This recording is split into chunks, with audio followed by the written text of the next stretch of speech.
This happened back when I was in college. Spring break had just ended, and I was driving from my parents' house back to my college dorm. The drive itself was about 3 hours. There were a few small towns on the way, but other than that, it was pretty much just endless fields. I started my drive late, around 10:30 p.m. I was still making my way out of the town my parents lived in when I saw a hitchhiker walking on the side of the road. He was a tall, skinny guy carrying a duffel bag. As I got closer, he stuck out his thumb. I honestly felt really bad for the guy, and seeing as he was walking in the same direction I was going, I rolled down my window and asked if he wanted a ride. He named a nearby town and asked if I was going in that direction. I was, so I told him yes and unlocked the door.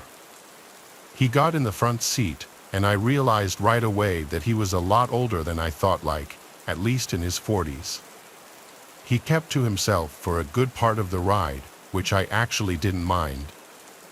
I had the radio on, so it wasn't just awkward silence or anything. It wasn't until around 20 minutes into the drive with the guy that I started to think I made a mistake. The guy started clutching his stomach while groaning and complaining that he didn't feel well. He pretty much just hunched himself in the passenger seat, swaying back and forth. I told him to feel free to open up his window for some fresh air, but he never ended up doing it. To say I felt uncomfortable would be an understatement. Like, don't get me wrong, I understand if the dude wasn't feeling well, but here I am driving while just next to me is this guy groaning and swaying back and forth. There weren't really any towns or rest areas nearby. I didn't want to just tell the guy to get out and completely strand him in the middle of nowhere, so I kind of just sat there, trying to focus on the radio. This went on for another 15 minutes when the guy said, "Dude, I really don't feel good. Can you take the third next exit?" This caught me off guard. Not the part about wanting to stop, I was more so expecting him to say that at some point, but the part about the exit. The guy specifically said, "the third next exit." I remember those being his exact words. In the moment, I obviously thought it was weird. If I myself were sick, I would be much quicker to want to just pull onto the side of the road or at least take the very next exit. I asked the guy if he just wanted me to pull to the side of the road real quick, but he sternly told me no. This should have been a clear red flag, but I ultimately reasoned that the specific exit he wanted me to take must have had a rest area I was unaware of, so I agreed. A few minutes later, I took the exit, but absolutely nowhere in sight was any kind of rest area. I started pulling to the side of the road when the guy said, "No, keep going. We should go down a bit further." Again, this should have been a red flag I picked up on, but I did what he said. Eventually, he told me to stop. He got out and, within seconds, disappeared into the darkness. I waited for the guy to come back for a few minutes when I saw 5 hooded figures walking towards my vehicle, only revealed by the light of my headlights. They were clearly carrying weapons and now charging towards my vehicle. I threw the car in drive and started darting in the other direction, but they actually started shooting at me. From what I recall, 5 gunshots were fired, 2 of which hit the back of my car. Even still, I was able to get out of there. I didn't stop the rest of the way back. I did call the police and report it, but I never got any follow-up. When I made it back to my dorm, I found the bullet holes in the back of my car. I think it's worth noting that one of them was only a couple of inches from my tire, which makes me think whoever was shooting was aiming for the tires, but I'll never be able to know for sure. I don't fully know the motives of that hitchhiker that night, but at least to me, it's obvious he intentionally lured me into that specific spot, which, might I remind you, was nowhere near any type of civilization. I have since never picked up another hitchhiker.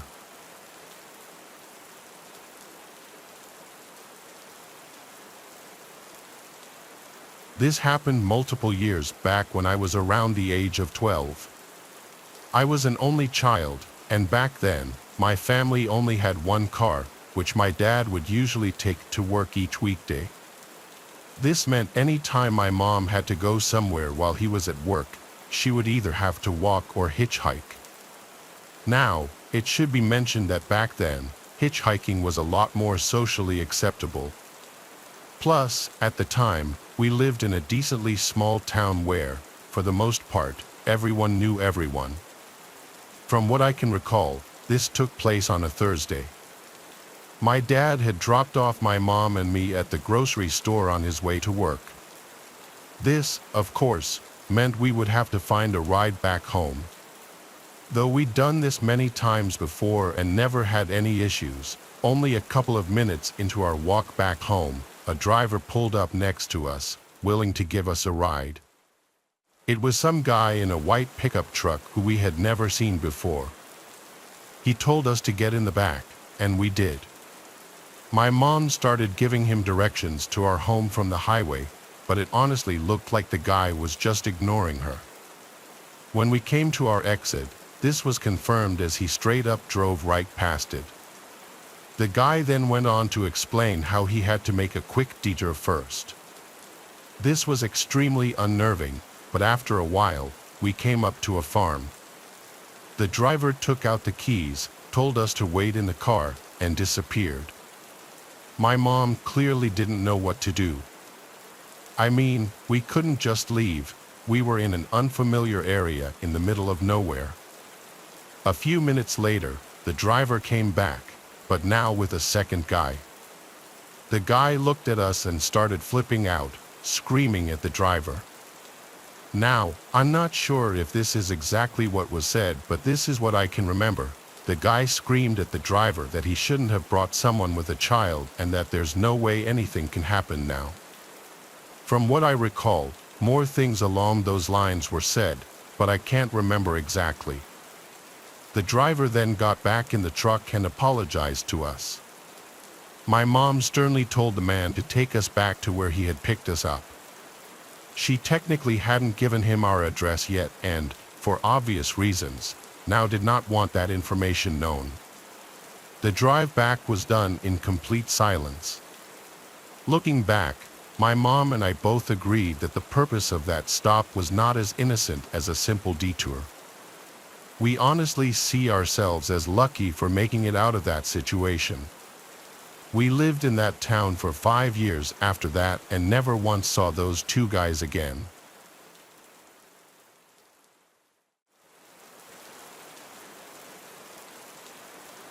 This took place in November of 2005. Each year, my job would give us 10 vacation days. Seeing as I hadn't yet used any this year, I decided to take a week off to visit different states around the US. To get around, for the most part, I would actually hitchhike, which is something I've done multiple times in the past. Despite all the horrible recognition it gets nowadays, I actually really enjoy doing it. I've met a lot of people through hitchhiking that I still call friends to this day. Anyway, it was around 2:30 p.m. I was walking down the road giving the usual thumbs-up signal hitchhikers typically give. It had been a while since my last ride, and I'll be the first to admit I was getting a little desperate. Eventually, a red pickup truck pulled up next to me. Inside were two men, my best guess is they were in their 40 years old. One of them asked me where I was going, to which I responded. They both looked at each other for a second, then back at me, and signaled me to get in. They seemed normal enough, so I tossed my bag in the back, got in, and shut the door. But I quickly realized the whole floor of the vehicle was completely covered in different types of bullets. Before I had time to even rethink my decision, we were already going 60 down the highway. I tried to engage in some small talk to ease the tension, and it actually sort of worked. But somehow, the topic landed on how one of the guys had just gotten out of prison for aggravated assault. A disturbingly short amount of time later, they started asking me how much money I had. This is when I started to realize I could be in some serious danger. Now, I had been hitchhiking for a couple of days by that point.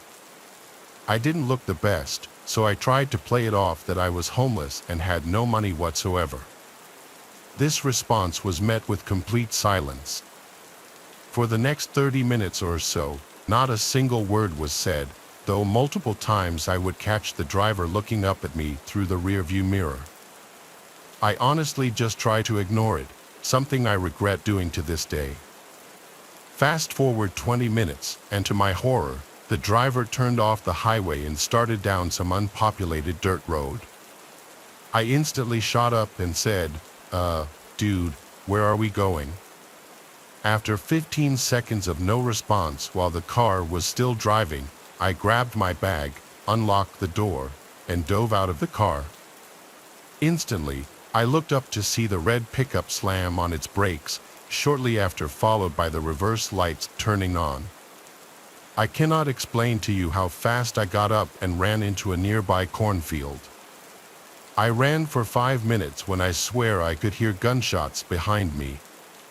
They were clearly distant, but still, I ran for another 5 minutes until I reached the sign for the main highway. I then called the police, explained the situation in my current location, and waited in the cornfield until an officer arrived. I was then driven to the nearest police station, where I filed a police report. Though in terms of descriptions, there wasn't really much I had to give other than 2 men inside a red pickup truck. I hadn't gotten the license plate number, and I didn't even really see the full faces of the guys or even remember them. The whole situation was no doubt the scariest thing I've ever experienced.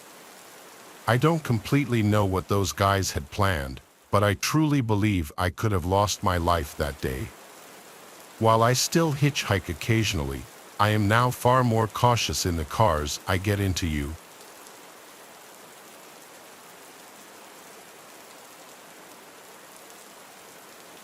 It was a rainy night and I was driving home from my shift at the late-night diner I work at. It was a quiet shift at work. I had a weird amount of energy still, so I knew I was going to have to pop a melatonin when I got home. I was driving my usual route, a scenic road during the day but majorly dark at night, lacking many light posts. There are occasional little parking lots with cute little strips of stores or family-owned restaurants and shops, and then just stretches of nothingness. And by nothingness, I mean forest. I was passing one of the aforementioned parking lots of a well-known deli, and under a light post was a woman standing out in the rain with her arm held out. She was waving me down. I slowed as I realized it was a slightly older woman who appeared to be in her 50s, maybe. This woman was really tall, like 5 feet 11 inches or 6 feet, but very skinny. I lowered my window and yelled, "Do you need a ride?" She came over to the front door and opened it, chanting how much of a hero I am.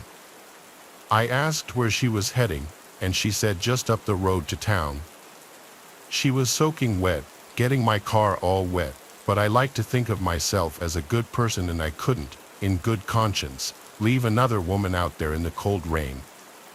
However, picking up a random man on the other hand would be a different story. The woman seemed sweet, but I noticed as I looked at her while talking to her that she was missing a few teeth, very, very off-putting. I had to now wonder if she were homeless. She didn't smell or look like a homeless person, though, but the rain soaking her and her clothes could have been masking any scent temporarily.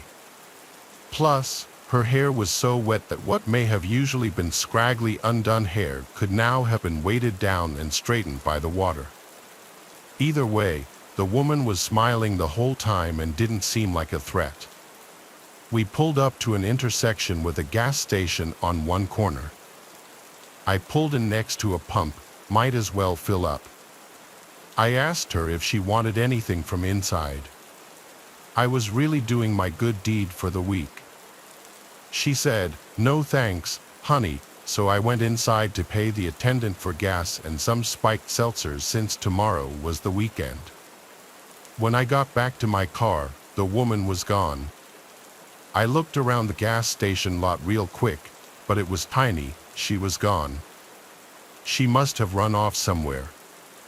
I felt slightly bad, feeling like she was some lost helpless woman, but part of me also felt slightly relieved. I filled up the tank of my SUV and was on my way home. When I got back to the house, I went straight inside my apartment, which is the first level of a two-family house. There's a tenant upstairs and me. The front door into the foyer was usually left unlocked, then the two doors leading to each apartment were locked. I let myself in out of the rain and into my apartment. I set the seltzers down on the counter. I wasn't that tired yet, so I took a melatonin and tried to go to bed. Even with the melatonin, though, I was having a hard time sleeping that night. My mind was kind of going wild with thoughts, a lot of thinking about that woman I picked up earlier and what happened to her. At certain points, I heard slight sounds from outside of my bedroom, but I dismissed them as sounds from the upstairs tenant. Boy, do I wish I had been more suspicious before falling asleep. I woke up in my dark bedroom, something that usually would never happen when I take a melatonin. I usually sleep like a baby through the night. I sat up, feeling drowsy and really thirsty too. I reached over the table next to my bed for my water, and then I saw and heard something across the room from me. I saw someone crouched in the corner of my bedroom behind a clothing dresser, with their legs folded. I had to be hallucinating it. I shook my head violently and made weird noises. I even slapped myself in the face, and now whoever was in the corner stood up and walked out of the room. I didn't scream, I didn't say a word. I sat in my bed in literal shock. The part that had me questioning my sanity for a bit after the figure was gone was that there wasn't a single sound from outside the room after this, no footsteps, not the sound of a door closing. I grabbed my phone and called my dad. He picked up, confused why I was calling so late. I told him what I just saw, and he said, "Carter, you probably just had a night terror." I stayed on the phone with him as I was continuing to become more awake. I left my room and turned on the lights to the living room outside. It was a small space, there was no one in there. I looked around the entire space and could confirm no one was there. I started to believe that maybe I did just hallucinate it, but still, I slept with the bedroom door locked that night. When I woke up in the morning, I drank some coffee and got dressed for the gym. I went to open the door to the foyer and realized it was already unlocked. My heart sank. Last night, what I saw, was it real? I did another look around the apartment, confirming no one was inside. I went out to my car and opened the back door to put my gym bag in the back seat, and that's when I noticed the damp yellow-brownish stains all over the floor in the back, and my blanket that I always had back there was gone. I wanted to cry or scream. I figured it out. That woman snuck into the back seat last night when I was in the gas station. She either somehow unlocked the door to my apartment, or I mistakenly left it unlocked. I called my dad again, frantically asking him what to do. He said, "Check and make sure nothing was stolen, and if nothing was, then calling the police really wouldn't do anything." I checked the house and didn't find anything to be missing, just my blanket from the car. I skipped the gym that day. In fact, I stayed bottled up in my apartment for a while after that. I was just genuinely disturbed. I didn't want to live there for much longer after that, and so after that month, I found a new place to live.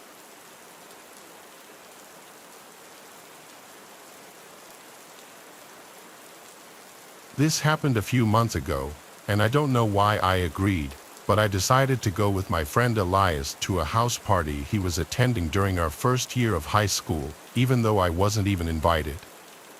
Elias was able to pull some strings, and I accepted the invitation knowing that I wouldn't be able to drive. I made the choice to go with Elias. When we arrived at the home late at night, Elias told me to leave my phone in the car. He explained that maybe I could lose it or someone I don't know could try and take it from me while I'm not looking. At first, I was confused. I simply nodded, and we got out of the car. I went with Elias into the home's backyard where the party was taking place. I glanced around the backyard and saw people engaging in various activities such as smoking, drinking, and possibly even doing drugs in small groups. Elias had encouraged me to go mingle and say hello to a few people. After a few hours, I realized I had had way too much to drink because my vision was completely foggy.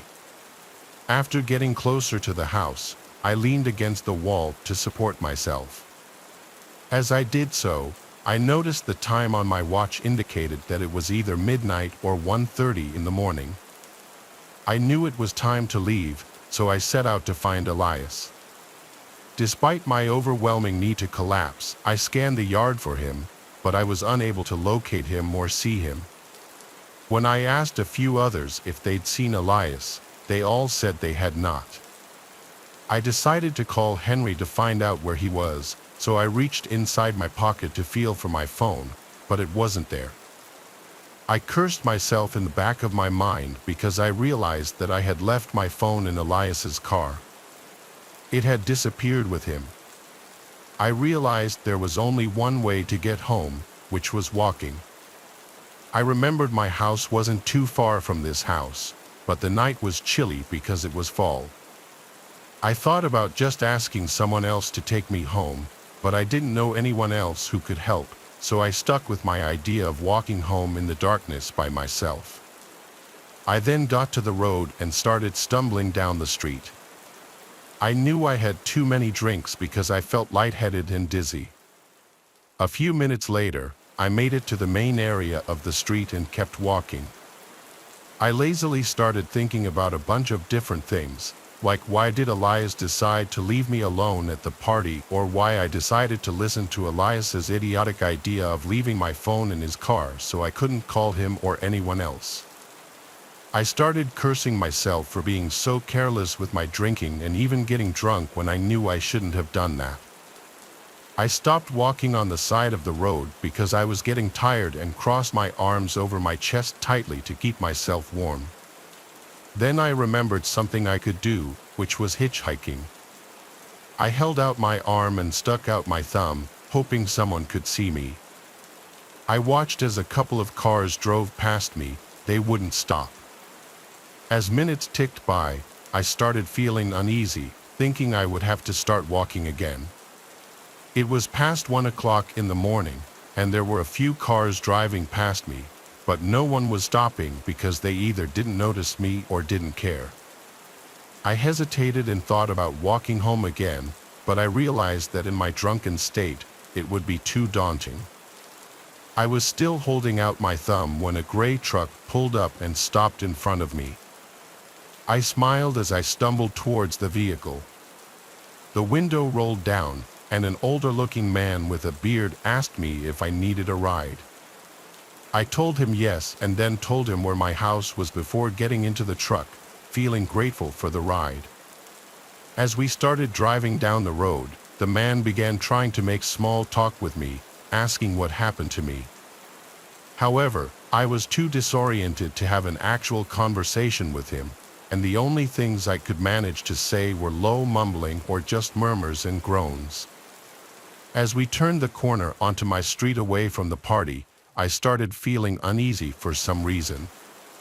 I couldn't shake the feeling that something was strange about this man. Suddenly, we drove past my house, and I told the man that we had just driven past it. I felt my gut telling me to get out, but I couldn't because I was too drunk to move.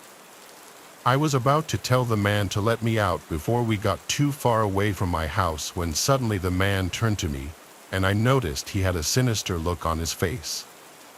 "You know you shouldn't be drunk while you're hitchhiking because you'd make a very easy target," the man said, smirking darkly. The man reached over and started rubbing my leg. I didn't know what he was trying to do, but I knew it probably wasn't anything good. But before he could do anything else to me, we both heard a loud siren behind the car, and then a flashing red and blue light flooded the night. I realized it was the police, and I jumped for joy inside. The man panicked and stopped, unlocking the doors, which allowed me to jump out of the car. I ran as fast as I could, and the police officer rushed over to me. I told him the entire story about what happened to me. Unfortunately, nothing illegal happened per se at that point. The police officer told me that he was looking for someone in a gray truck who had apparently stolen something from a store. I'm not sure if it was the man who picked me up or someone else, but I was just glad the police officer stopped the car. A cop gave me a ride home, and I decided from then on I wouldn't get so drunk that I couldn't think straight. I now know the importance of being responsible and staying aware of my surroundings, even when having a good time.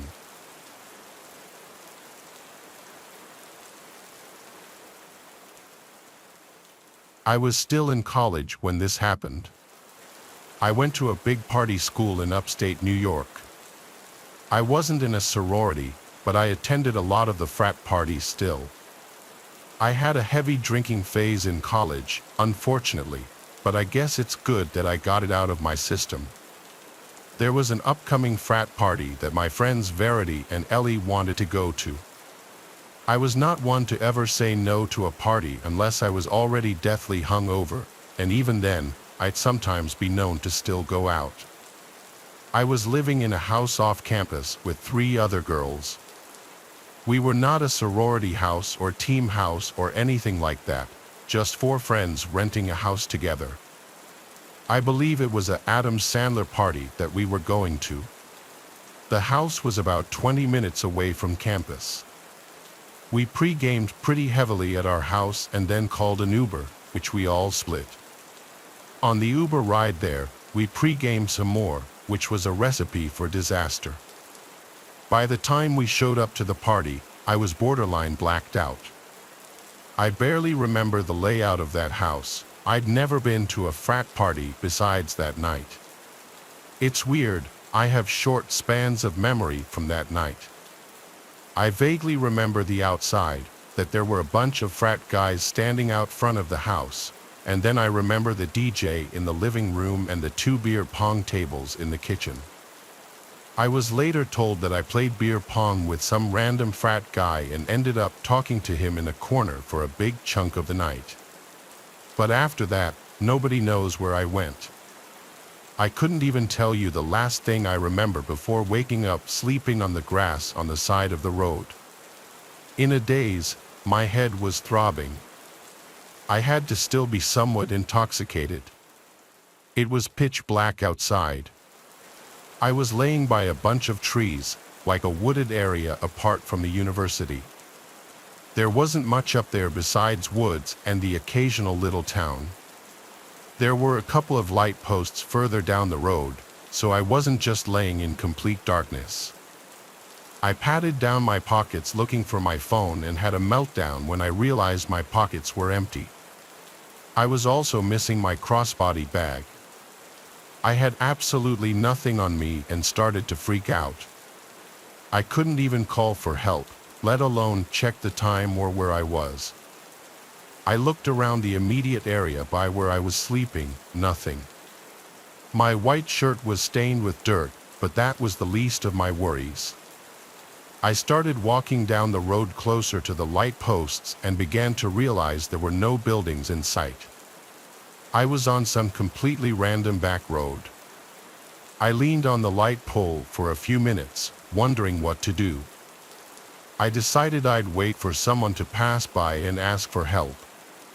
It took a long time, though at least 20 minutes, before I noticed headlights down the road.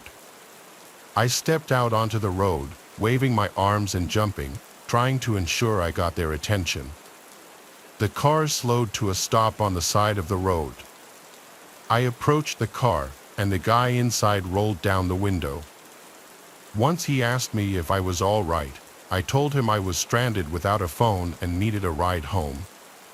He told me to get in, and I did, making sure to let him know how much I appreciated it. He, of course, asked me about my predicament, how I found myself stranded on the side of the road. I told him I was at a party, and the next thing I remembered was waking up on the side of the road. In hindsight, I should not have said any of that. I should have been as vague as possible and not let this guy know that I got completely trashed and was vulnerable. He asked why I didn't call for help, and I told him I lost my cell phone too. I looked back at him for a second, and this was the first time I really analyzed his features. He was about 40, not the best-looking guy, with a thin goatee and a big nose. I gave him my address to put into his house as he drove. He put the address in, and then I heard him say under his breath, "Okay, here we go." I asked how far away we were, and he said about 15 minutes. That sounded about right, since the frat house was about 15 minutes from our house. I thought things would go smoothly. I'd get dropped off at the house where Ellie and Verity would be waiting for me with my belongings. But nothing can ever go that smoothly. The man spoke in a gentle voice basically the entire time. He was asking basic questions. At first, his soft voice was almost, in a weird way, off-putting, like why was he talking in an almost whisper in the car? We drove on and on for what seemed like over 15 minutes on the same road. I started to get concerned and asked him how much further we had. He didn't respond right away, so I said, "Sir," and he went, I repeated my question, and he said in his soft voice, "Not far." This wasn't right.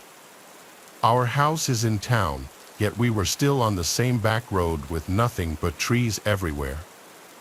I started noticing in my peripheral vision that he would look at me multiple times, like he'd move his whole head to stare at me for a few seconds and then look back at the road. I was starting to feel sick. I asked him if he put the right address in, and he said yes. Then he asked, "What color underwear are you wearing?" as he put his hand on my knee and started rubbing it. I moved it away and told him in a desperate voice to please not hurt me. I just wanted to get home safe. He said, "Why would I hurt you?" After saying this, he pulled onto the grass on the side of the road and put the car in park. He was about to lean over towards me and do something, like put his arms around me, but I didn't let him. I opened the door and ran into the woods. Luckily, I was wearing my Air Forces, so I didn't have a hard time running in the woods.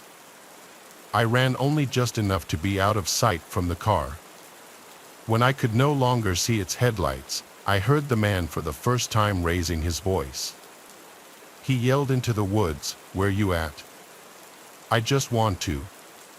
I put my hands over my mouth, not only to muffle my breathing but because of pure fear. I waited and waited until I heard a car door slam shut and the sound of a car speeding off. I waited a few more moments before walking back to the road, confirming he was gone. I felt truly helpless. I didn't want to run into that man again, but I also needed someone else to help me. I waited just at the edge of the woods for another car to come, and eventually, one did. I saw the headlights approaching from afar, but I waited until I was sure it was a different car before jumping out and waving my arms and yelling. The car came to a stop. It was another man, a little older. I sat in the back seat. This time, I was so shaken up that I hardly spoke apart from answering whatever questions about my predicament he asked. Thankfully, this man dropped me off at the house.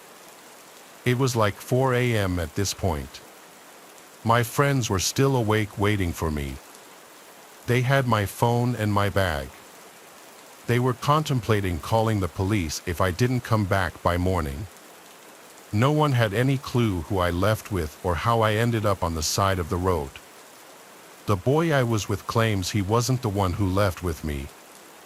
In fact, there's no solid proof that I even left with anyone, but that leaves no explanation for how I ended up sleeping on the side of the road.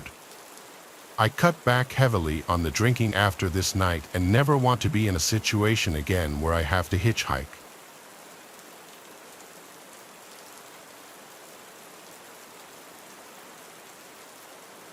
Out of the dark forest, I was hitchhiking from Liège, Germany, to Paris.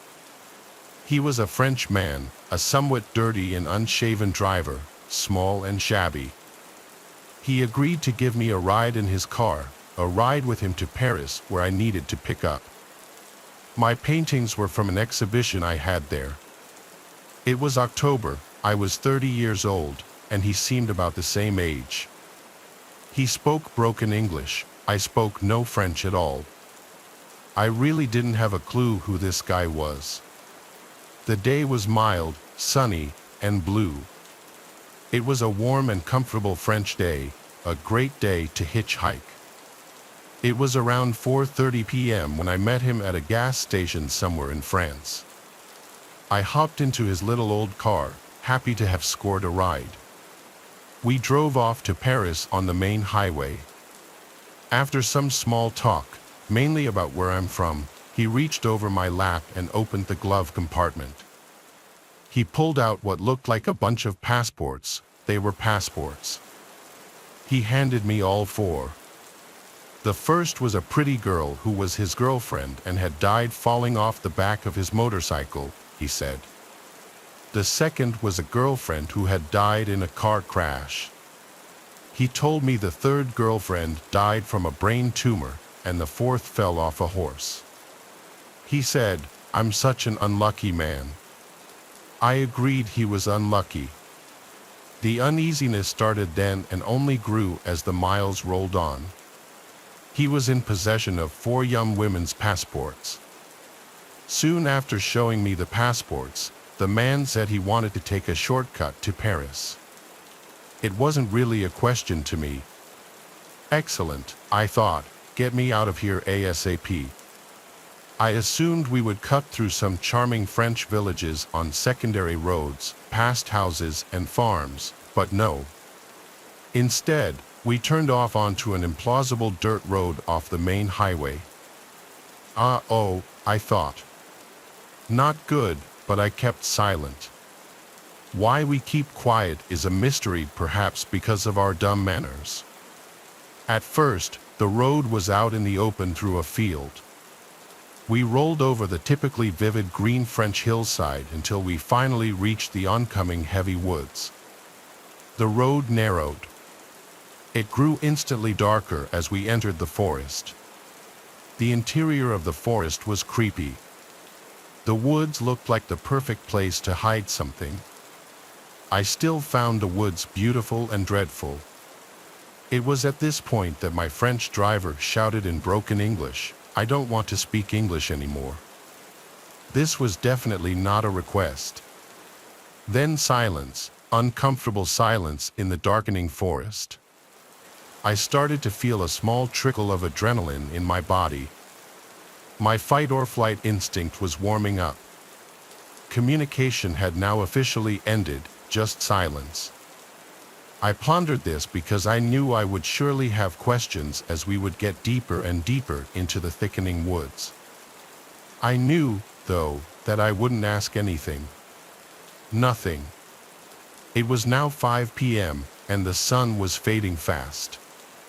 The woods grew darker. The driver seemed so tense, and I could tell he was in deep thought. I noticed his lips moving almost imperceptibly. They were rigid, snake-like. I myself had moved my hand to the car door handle, a movement I'm sure could not have been missed. The car was slowing down. It did not say a word. Was I going to die now? Did he have a gun? All these questions ran through my head. My life was now surreal. This was not my plan. Maybe I communicated with my captor in some secret way. Maybe I gave off some kind of male pheromone perceptible only to men. Facing off, I possessed my own rage issues, and I was not going down without a fight. That I knew. There would be no begging or cries of mercy from me, not to this. I also had my own secret store of crazy.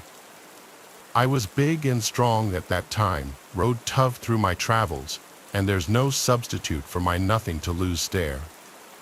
That is all I gave him. Something very primitive transpired between us then. I think rather quickly, in a matter of seconds, it's a sort of inner calculus as to whether one can overcome, stop, or kill the other guy or not, and all its peripheral considerations, not the least blood, gore, strength, and alas, dying. I don't think these calculations are the same when the victim is small and scared, begging and weak. I think between those two uneven people, it just becomes bloodlust, power, panic, scratching, and doom. 5:12 p.m. The car was now moving really slow. I entered a very strange and new place in myself. I was transformed with very little preparation, transformed into a potential killer myself, maybe.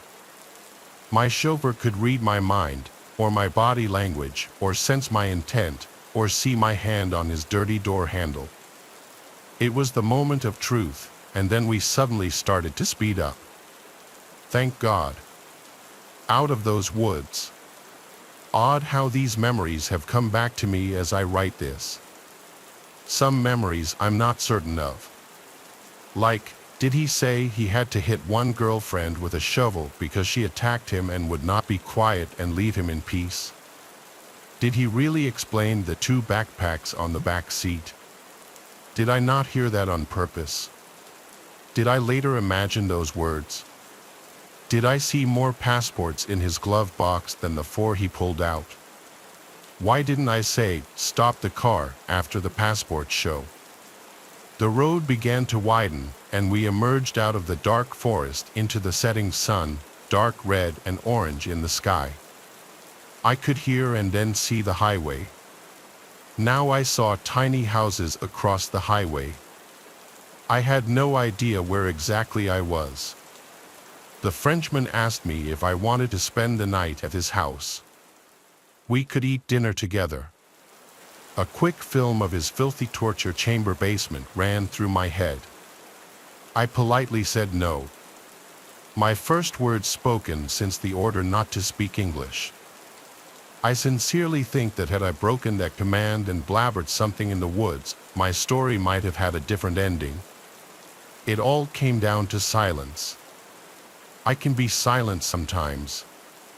One needs to be to contemplate the next move. Maybe one of the faces in the passports may not have been able to spring over her nature and started to talk or beg with fear. Would that have fed the killer's darkness as evil? Who really knows? I got out at the side of the highway, and with night settling in, I watched him drive away. I never went to the police because I didn't speak French, and I thought maybe my imagination was just too damn active. I yelled something into the night sky, just wondering what the hell had just happened. It was fully dark now. I was exhausted after that little adventure and soon fell asleep on the side of the highway. The next morning, I was worried about what the new day would bring. I looked at my hands, wondering if I was still alive. Jump ahead 20 years, and I'm teaching a German business student English in a cafe on a boulevard in Liege, Germany. For whatever reason, we discussed the topic of hitchhiking, and I tell him my story. My student promptly whips out his smartphone and Googles French serial killers. Then he shows me pictures. There he was. I was shown a photo of serial killer Patrice Allegre. It was him, all those years ago, me and him on that strange ride. I had never forgotten his face. At that time, in 1990, there was a reported serial killer leaving bodies of girls on the French roadsides and highways. He was in the midst of his killing hobby back then. I had heard about a killer on the loose. My French girlfriend told me to be careful hitchhiking. I've often wondered if the murdered women, other men may have been buried in those woods we passed through slowly. I now wish I had gone to the police and have since subsequently tried. He's in jail, and they're not interested. Maybe I could have helped stop more murders back then. That's heavy on my soul. Since then, I've felt the dark light in my body. Maybe the souls of the girls escaped with me, desperate to get out of the forest.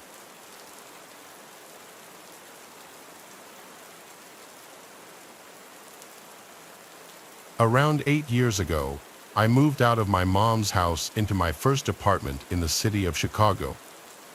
The place was a nice 3-bedroom apartment on the south side of the city in a friendly neighborhood by the University of Illinois.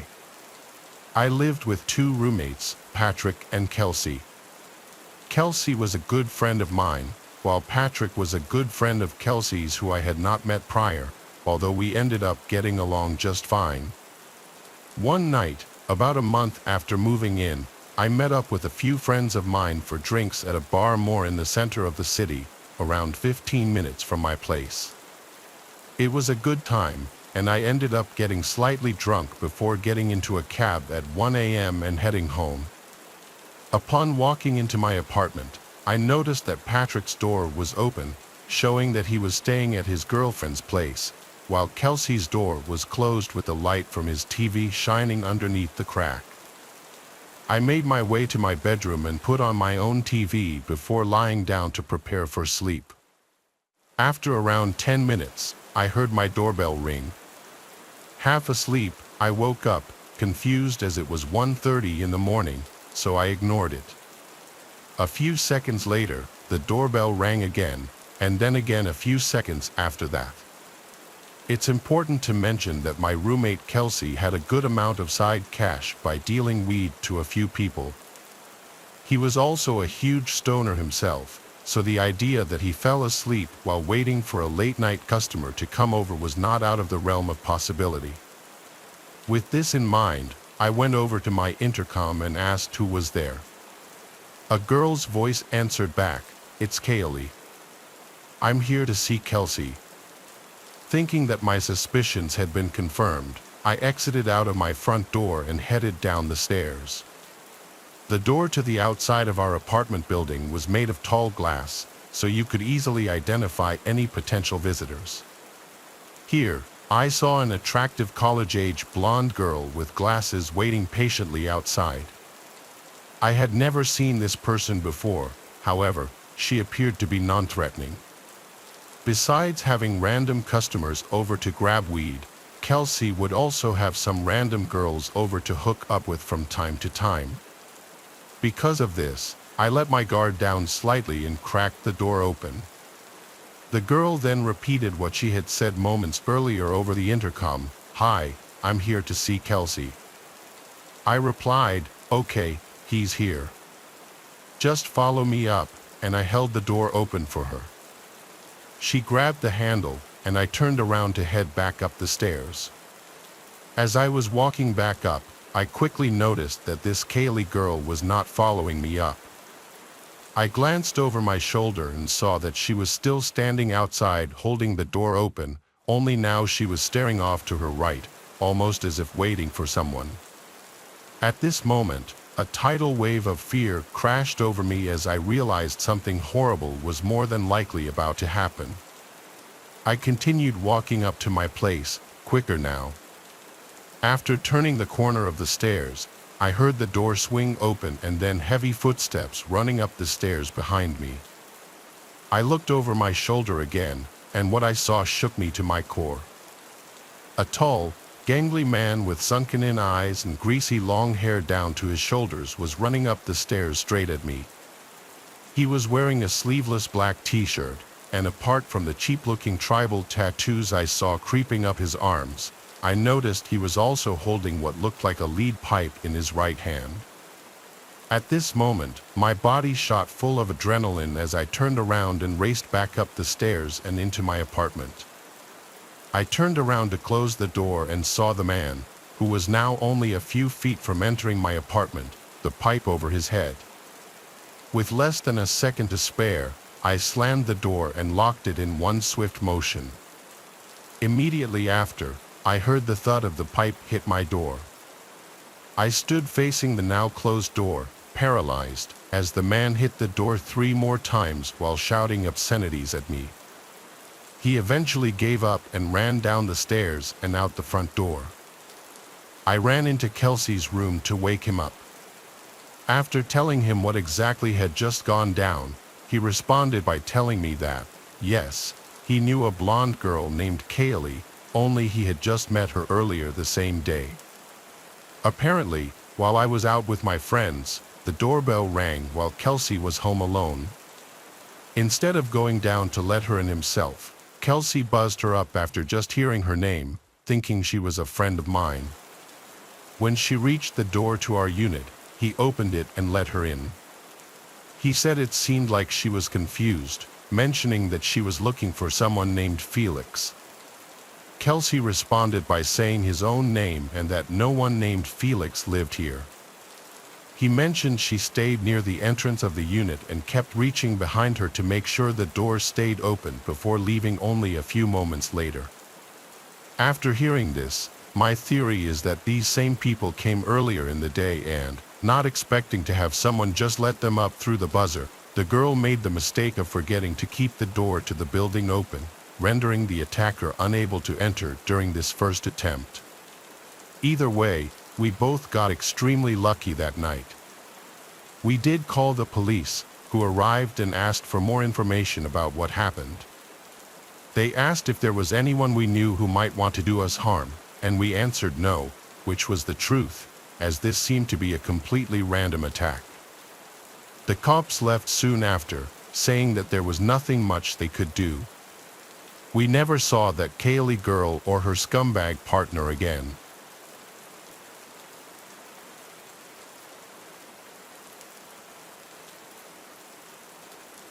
This story happened to me 4 years ago when I was in my mid-22s. This whole experience will probably scar me for life, and it's still vividly imprinted in my mind. The day was the 17th of June, and I had the house to myself because my parents were on a 2-week vacation in France. It was sometime after dusk, probably around 9 p.m., and the weather was scorchingly hot. Believe me when I say I was sweating my ass off with just my tank top and shorts on. The heat was so unbearable that I allowed in some fresh air, opening all the living room and bedroom windows, planning on closing them right before hitting the hay. Now, before fast-forwarding, I must mention that I was feeling extremely exhausted. On that same day, I had taken 3 exams in the morning and played a volleyball match in the afternoon. Thus, once I ate my dinner while browsing social media in my room, I collapsed into bed without even realizing it. I woke up at around 3 a.m. to the muffled sounds of thunderbolts and a draft of cold, fresh air hitting my face. A strong wind was blowing, and all the shutters left open were noisily banging. Still drowsy, I flicked on the lamp, but the light wouldn't turn on. I checked the plug using my phone flashlight, but everything was fine. I begrudgingly climbed out of bed and looked out my bedroom window. There were menacing rainy black clouds on the horizon. A typical late-night summer storm was approaching. Given that every lamp post on the street was off, I instantly knew there had been a blackout. Phone flashlight in hand, I dizzily headed down the hallway to shut the windows before rain started pouring down. When I got to the last window, though, I noticed the mosquito net lifted up. This struck me as weird since I was quite positive I hadn't left it that way. Getting a little paranoid, I turned behind me to shine the flashlight around the living room and check my surroundings. The furniture was still in place, no drawers or closet doors left open, no decorative objects missing or moved into unfamiliar positions. Everything seemed normal. I briefly peeked my head out of my window to look outside. Trees were swaying in the howling wind, leaves shaking in a frenzy, a powerful display of nature's force, but still nothing remotely suspicious. Maybe the mechanism is faulty, or the strong wind somehow pushed it up. Against my better judgment, I convinced myself it was useless to lose sleep over it. Feeling relieved, I closed the shutters and started walking back to my bedroom, eager to get a decent night's rest. Little did I know that night would be anything but pleasant. I happened to casually turn my head to the flight of stairs connected to the attic when a vivid burst of light flashing from up there caught my eyes. I paid no mind. The attic was adorned with huge glass windows, so it was no wonder to see light spreading across the room. It was probably sheet lightning. I kept walking, subconsciously waiting for the thunder to come, but it never did. I stopped in my tracks. Given that the flash I saw was powerful and bright, the lightning had to be pretty close, so why couldn't any rumbling noise be heard? I started to think maybe it wasn't lightning. What if it was a flashlight? As doubt crept in, my heart began to race. I quickly put two and two together, and now the strange occurrence of the mosquito net left up made much more sense. The nightmarish realization hit me that an intruder could have broken into my house. At first, I panicked. Did they hear me shutting the windows? Were they carrying any weapons? Did they plan on just robbing my house, or did they also have worse intentions? Normally, I would call my parents to deal with it, but since they were away, it was all on me now. While those sickening thoughts were swirling in my mind, the distinct sound of a doorknob being twisted and turned made me instantly snap out of my catatonic state. I shot my head to face the living room entrance, and through the glass frame, I spotted a shadowy figure just a few inches outside of the front door. There was a person standing there, most likely an accomplice of the guy upstairs. Words are not enough to describe how powerless and defenseless I felt. Despite the overwhelming fear, I did my best to keep my cool, trying to make as little noise as possible.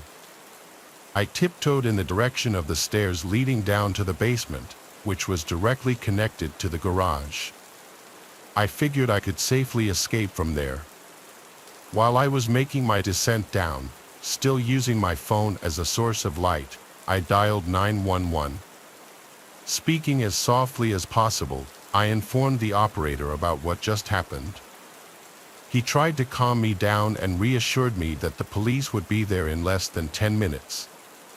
He also added that I should lock myself in a safe room and wait for the officers to show up. I was about to reply that I could easily sneak outside through the garage door when, all of a sudden, I lost the call. I immediately checked the phone and realized that down there, I had no signal. As if that wasn't enough, I also noticed the battery was almost dead. Once I reached the basement, I nervously assessed what to do. I could try and find an emergency flashlight, but now I was so close to escaping from the house that I didn't want to waste time rummaging through the drawers. Besides, I was mindful that the intruders upstairs could have heard me. In the heat of the moment, I exited the basement as fast as I could. Nonetheless, while making my way towards the garage door, I got a feeling in my gut telling me I was being watched. I don't even know why, maybe my sixth sense had picked up on something, but I pointed my phone to illuminate the back seats of my car. And there he was, a man's face stuck to the rearview mirror. A disgusting, revolting face with dead, bulging wide eyes and a malicious yellowish grin spreading across its cheeks. He kept staring at me so intently it almost looked like he was piercing into my soul. He slid his dirty hand against the glass, waving me hello in an unnaturally slow motion. At that point, it happened. My phone battery died, turning off the flashlight and leaving me in total darkness. I felt my heart in my throat. I had never been more scared in my entire life. My whole body was quivering and shaking in fear. When I heard the car door opening, I lost it. I screamed. I screamed like a little girl as I somehow managed to unlock the garage door and bolt outside, climbing up the driveway ramp. By that time, heavy rain had started pouring down. I hopped over the gate and ran to the nearest house, yelling like a lunatic for the neighbors to rush outside. They came out in shock, and I explained to them the whole situation, almost out of breath and soaking wet. In the meantime, I heard sirens in the distance. 2 police cars rolled down the street, and I practically ran into the officer's arms, screaming that there were 3 strangers in my house. 4 agents went into my house, guns drawn, while another one took my description of the events. Those 3 men were all gone, though, and to this day, I don't think they've ever been caught. Some antiques which held some value were stolen. However, I must say it was no big deal for my family. For the remainder of the night, I couldn't sleep at all. I kept tossing and turning, jumping at the slightest sounds, ruminating relentlessly on the horrific experience. But I kid you not, another chilling surprise was lying in wait. When morning came, I spotted a small piece of paper sticking out of the edge of my bed. I picked it up and went frozen stiff. The following words were written: "Bye bye beauty, you look cute when you sleep."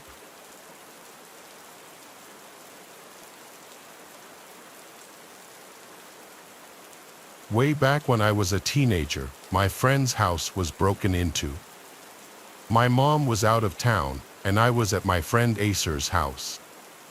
We lived in a middle-class to upper-class neighborhood in the suburbs. Nothing super fancy, just a pretty average American home.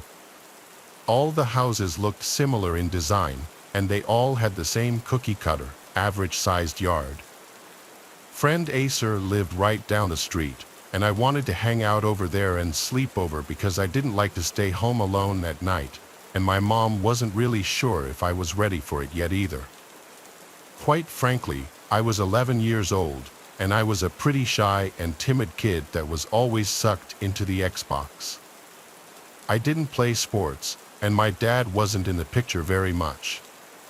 I was kind of a mama's boy, as embarrassing as that is to admit, but it's the truth. I was scared to stay home alone for a whole night. It was okay, though, because Acer's parents let me sleep over. Acer's parents, Beck and Irina, were really cool. It was a Saturday night, and they were also having company over. They were grilling out and having some drinks by the fire while Acer and I and a few of his younger cousins ran around the yard, playing catch, jumping on the trampoline, and swimming in their pool. After a few hours of being kids and bouncing off the walls, we grew tired, so we hung out inside for a bit. Then eventually, we made our way outside for an hour or so to hang out with the adults until our curfew came up. I would say around 11 o'clock, his parents made us go inside to get ready for bed. They put a movie on for all of us kids in the basement, and we set up a bunch of sleeping bags. We were watching some random movie, I don't remember what it was, but after a while, I fell asleep. I'm a light sleeper, so it wasn't a surprise when I woke up to one of the doors creeping open in the basement, along with some heavy footsteps, which sounded like they were coming from the stairs. I lifted my head up to see what was going on, but I couldn't see much. It was really dark down there, and I figured it was one of Acer's little cousins maybe just using the restroom or something, so I laid back down. I rolled over and went back to sleep, but within a matter of minutes, I woke to a pounding sound. I couldn't tell what the banging noise was, but I could tell it was coming from behind us, towards the stairs.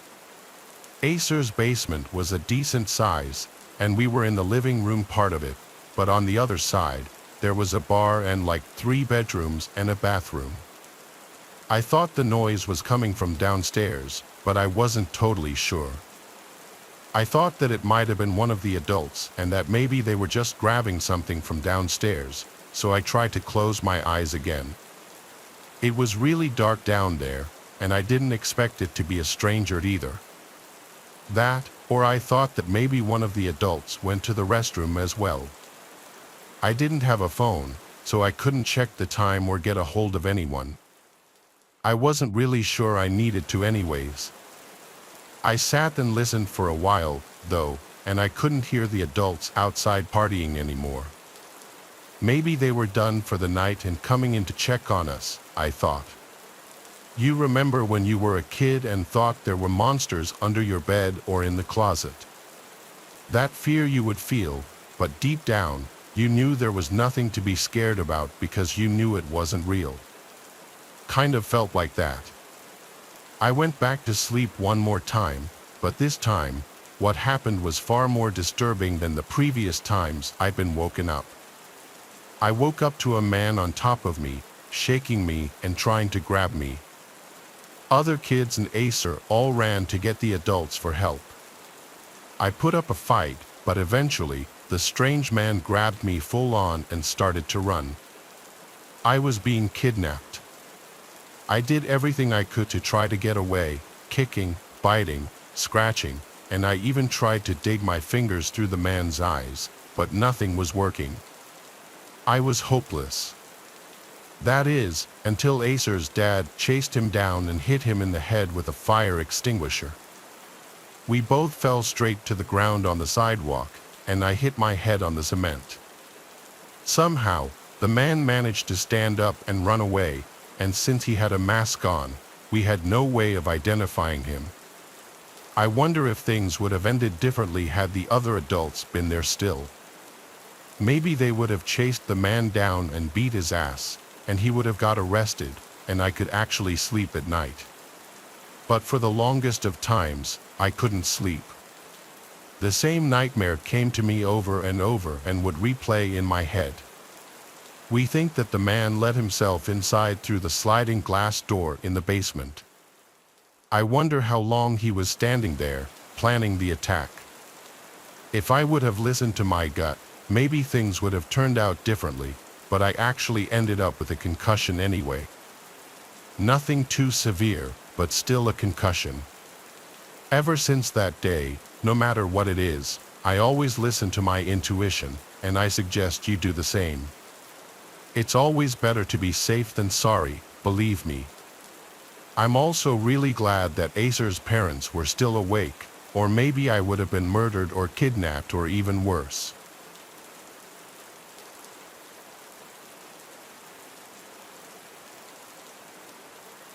My family and I used to go camping all the time, sometimes more than 3 or 4 times a year, even. We were camping in White Mountain National Forest, and it was our first time doing a more primitive type of camp. Usually, we went to traditional campsites like Yogi Bear Jellystone or even KOA, but this time we were in for something different. I wasn't that excited for it because I didn't think it would be as fun. I think I was 14 when this happened, around that age at least. I was still in an angsty teenage phase, if you will. I was still a good kid, just a little emotional and rough around the edges. When we got there, while my parents were setting up, my little brother and I wanted to do some exploring. We walked around for a while, but we didn't go too far as we didn't know the area and we didn't want to get lost or stray too far from camp. We talked about anything you would imagine 2 unsupervised children would talk about. I started messing with my little brother, Blair, saying things like we were lost and to watch out for the bears and the monsters. Pretty crappy, I know, but I thought it was funny. We messed with each other like that all the time, but I could tell he was actually starting to get scared, so I let him know I was only joking. I was hoping to find a cool bank offshore, like a place we could swim or fish. I found the perfect spot. He ran over to it to investigate it, and I fell in love with the scenery. It truly was beautiful. Our little kid brains loved every second of the outdoors. I knew we had been gone a while, though, and I was in charge of my brother, and I didn't want us to get in trouble. Mom wanted us back before dark anyway, and we were starting to lose daylight. So, we walked back to camp, had dinner, and did our nightly ritual with the family, like playing board games. We had a campfire and all that fun stuff until eventually, it was time for bed. Blair and I were staying in our own tent, while our mom and dad had their own as well. We got our sleeping bags, a lantern, and not much of anything else, maybe some snacks that we snuck into our tent and a DVD player to watch a movie. I fell asleep, but I remember waking up for seemingly no reason in a groggy state of mind. I turned over towards Blair and noticed he was gone. I instantly shot up. I walked out of the tent and saw him walking towards the trail that we came from earlier. "Blair, what are you doing?" I asked. "Get back to sleep before Dad finds out what you're doing." That was when I heard a noise coming from my parents' tent. I worried that I woke them up by basically yelling. I don't know how Blair got out of the tent without me noticing in the first place, but he kept walking until eventually, he was out of my sight. I ended up finding him off the trail a ways, thanks to my lantern, and he was sitting by the lake. I grabbed him by the arm and yanked him towards camp when all of a sudden, we saw a shadow. It was a man, and there was something really wrong with him. Like, seriously. He wasn't only just being a creep by staring at us, but he was clearly deranged. He was standing in the moonlight, and I could see him semi-clearly. He had long, dark hair that looked greasy and a creepy mustache. He also had some sort of tool in his hand that looked like a hammer. The way he was just standing there, all crusty looking and staring intensely, showed me enough.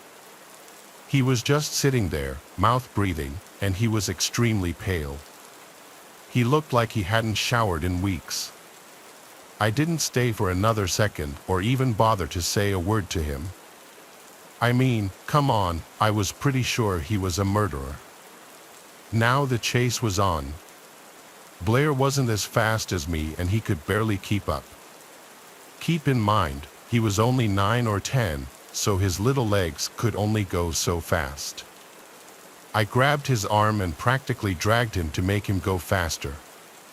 The other problem that we had was we had to get past this man to get back to camp, so we legit had to make a detour and run in a circle around him.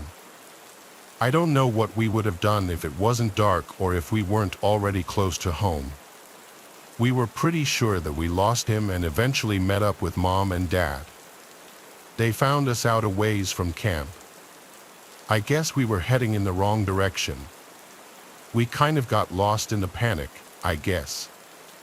You'll never guess what happened after that. When we arrived back at camp, my dad's truck was gone, the only vehicle that we had out there. That man baited us off camp and he stole the truck, broke into our tents, and stole my dad's wallet and phone. Luckily, we had a walkie-talkie to call for help. The police found my dad's truck and actually arrested the man a few days later.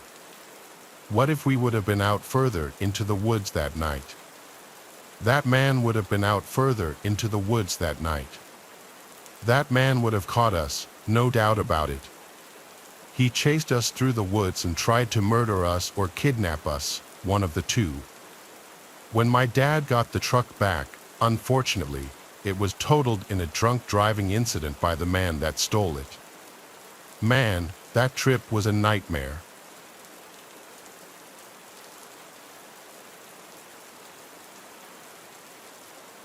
It all started on a rainy night. My dad had wanted me to babysit my little brothers while he went to the bar to play pool and drink. I'd gotten them to settle down for the night and I decided to go order some food and chill, playing some CS while I waited. About 30 minutes had gone by and I was wondering why the hell my food was taking so long. I finally heard a knock on my door and there was a rough-looking man who said he had my food. I tipped him and he went on his way. I closed the door and walked back to my computer, completely forgetting to lock it. If one of my protective friends hadn't said something while we were gaming, things might have gone a lot worse.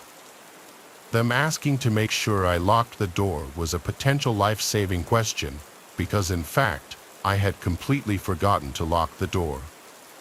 To me, it wasn't the biggest deal at the time, but I'm glad they said something, and you'll see why here in a minute. I checked on the door to make sure it was locked, and of course, it wasn't. So I locked the door real quick and went back to gaming. My computer, by the way, was in my living room, and to the right of me was my kitchen. In the kitchen, there was a giant bay window facing directly into where I was sitting and gaming. I started eating my food while gaming, and I heard my front door knob jiggle. I thought maybe I was just scared and hallucinating it since I was home alone and my brothers were asleep in bed, until my dog started barking at the front door. That was the exact moment I realized that something bad was happening. Whoever was there started banging and rattling the door handle. Freaked out, I ducked under the counter beside me, called my dad, and then called 911. While I was on the phone, my little brothers ran out of their room screaming that someone was standing outside their bedroom window, pointing towards the lock, and smiling and waving at them, trying to get them to open it for him. I completely lost it and started crying, but I had to hide my brothers in my room, in my closet, and I told them to not come out at all. I thought he was going to try the back door next, which was a glass door that he could have easily rocked back and forth to get the lock loose or even just shattered the door completely. All it would really take to break it was an object to swing at it, like a metal bat or something. So I was freaking out. I grabbed a knife and waited for my dad and the police to show up for what felt like forever. I was scared that I was going to have to defend my little brothers and myself in a life or death scenario. I was only 13 at the time, so I was really scared. The cops finally showed up, and the person had disappeared. But every night after that, I was scared he would come back and we would finally meet. I have no idea if it was someone random or the Chinese food delivery driver from earlier. I just hoped he would never come back. Luckily, he never did, but that didn't stop me from being scared shitless every night, especially when I was home alone. It's especially creepy when you think about how us kids were alone. I think he knew that and he was trying to prey on us, but luckily he gave up. Hopefully, he heard me calling the police or something, and that's why he ran. I guess we'll never really know for sure.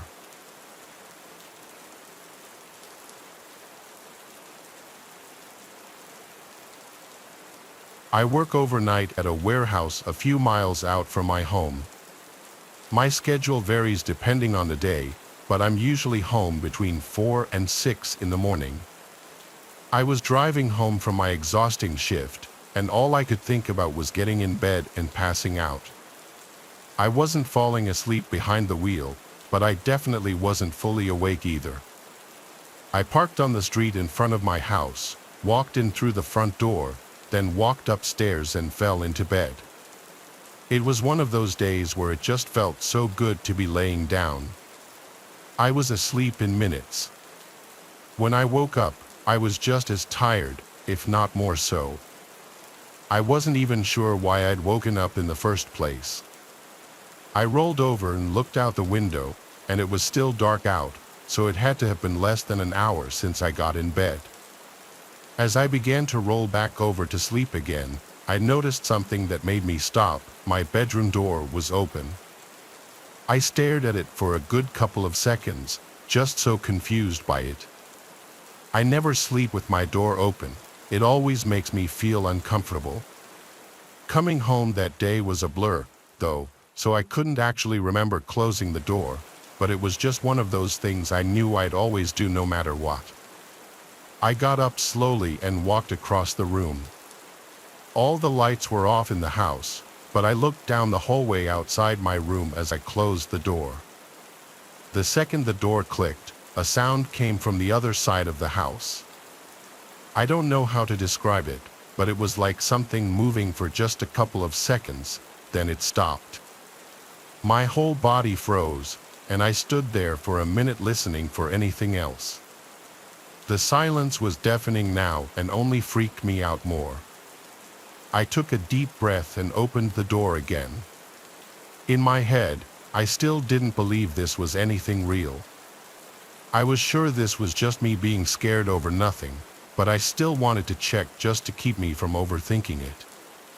I walked across the hallway to the second bedroom, which was where I thought the sound had come from. The room only had a dresser and a bed in it, so there wasn't much to look around. I didn't see anything, so I started walking back until I heard a door in the hallway creaking open. I leaned over and saw a man stepping out of the closet between me and my bedroom. He was looking at me, and in that moment that we made eye contact, I recognized him. I quickly closed and locked the door to the room I was in, and I heard him run down the stairs and out of the house. Of course, I called 911 as soon as I was safe to go back to my room. The police said there were no signs of forced entry, so they said I must have left the front door unlocked. Again, I know I was tired, but that's just something I always do unconsciously, so I don't know if I can believe it. What scares me is that I know I had seen that man from somewhere before, but I have no idea where or when. It could have just been at the grocery store or walking through the city, but it all seems too coincidental.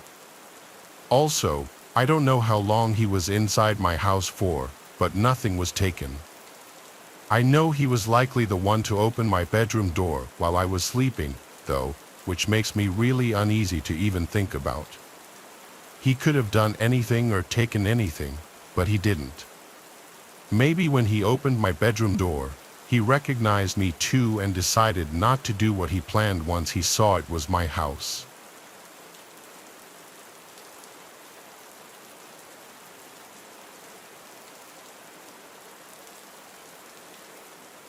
It's all too hard to say, but I've been thinking about it non-stop for a while now, and I'm still paranoid.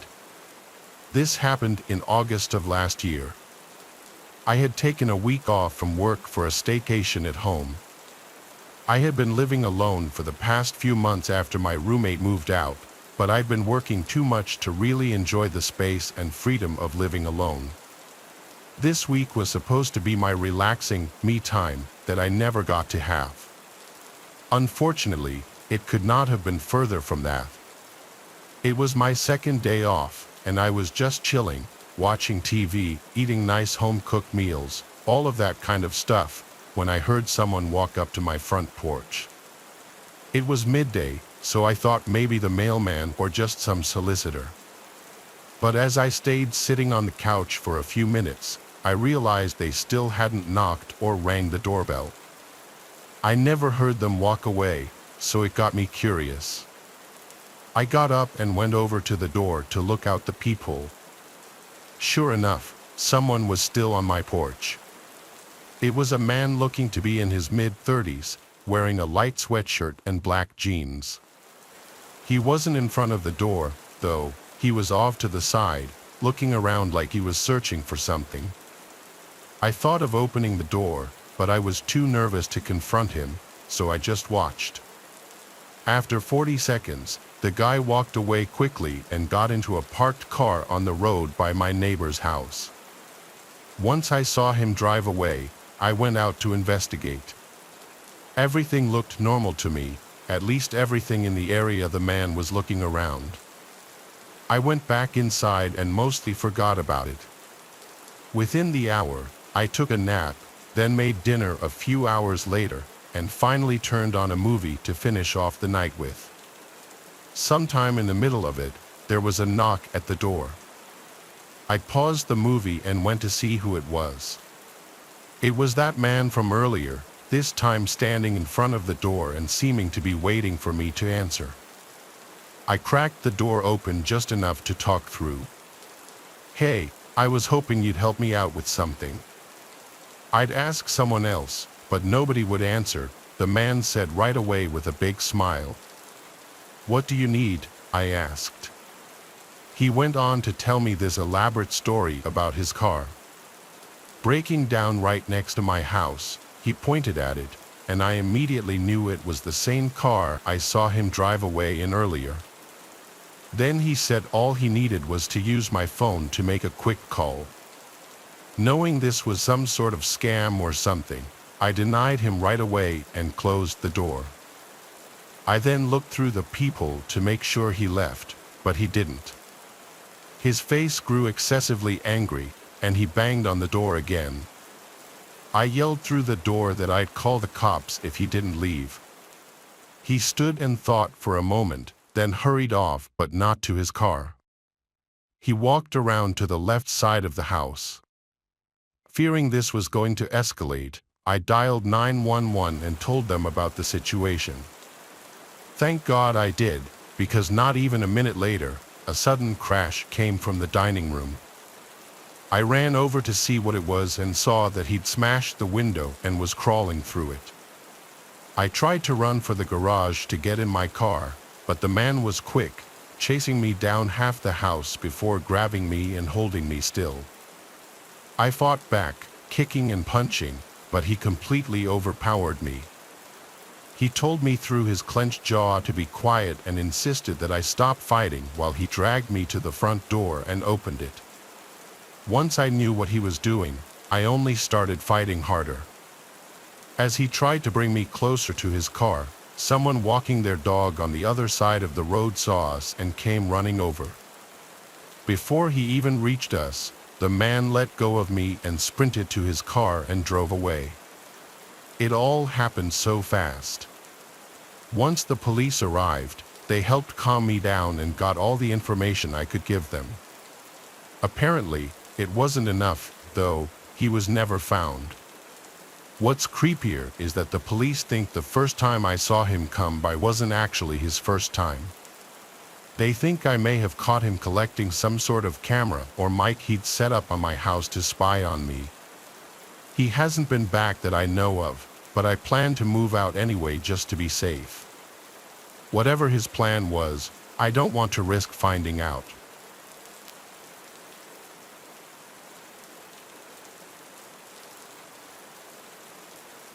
I live in a townhome in the middle of a relatively small city. It's very small and outdated, but I live alone, so it's the best I can afford. I worked late this night, getting home sometime around 8 or 9. Pulling up my shared driveway, I noticed the townhome connected to mine had its front door wide open. All the lights in the house were off, though, which made me think they must have accidentally left it open and then gone to sleep. I made fun of them in my head and went inside my house, not thinking much else about it. I got out some frosted flakes and ate while watching Netflix, then forced myself to go to bed because I had to be up early for my morning shift tomorrow. Going to my bedroom, which happened to have a connecting wall to my neighbors, I heard a few thumps come from inside their place. My neighbors usually don't make any noise, so hearing anything from them was a rare occurrence. I just hoped they wouldn't keep me up and turned off the lights and hopped in bed. I laid there with my eyes closed for several minutes, trying to drift into sleep when the most terrifying sound instantly shook me up, my front door being smashed in. It was a single violent hit. I jumped out of bed and ran into the hallway. There was wood debris all over the floor, and the front door was wide open. But whoever did it must have been moving quickly because they weren't there. I heard some footsteps running through the living room, and at this point, I could tell there was more than one person. I tried to run back to my bedroom, but a man screamed at me to stop. I turned to face two large men, both wearing masks and hoodies. One was holding a baseball bat, and the other held some sort of metal ramming tool, which must have been used to bust open the door. This next part was chaotic as they yelled commands at me and forced me to the ground. I didn't even try to fight back because I knew it would only put me in more danger. One of them held me down aggressively, pressing my head on the floor, while the other went around the house and shoved stuff in his backpack. I was panicking, breathing heavily, and trying to convince them to get off me and just let me stay out of their way. I probably should have just shut up and stayed quiet, but it was hard to think straight. Somewhere around 2 to 3 minutes in, the man that was grabbing stuff came running back to the hallway, yelling at me and the other guy about something outside. The man got off me and ran over to the window. Then they both came running back and pushed me down as I was trying to get up. They looked full of rage as they started attacking and threatening me before trying to run out the back door, but they were too late. For cops had surrounded the house, and seconds later, they forced the men to give up. As it turns out, the men broke into my neighbor's townhome too. They weren't home at the time, but when they pulled in, they immediately called the cops, which was how they were able to help me.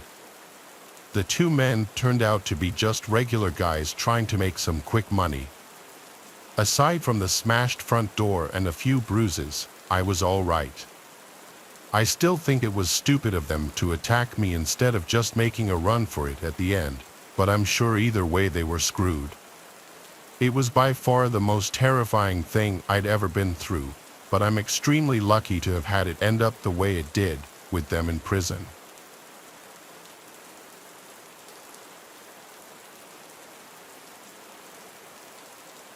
This happened about 2 years ago.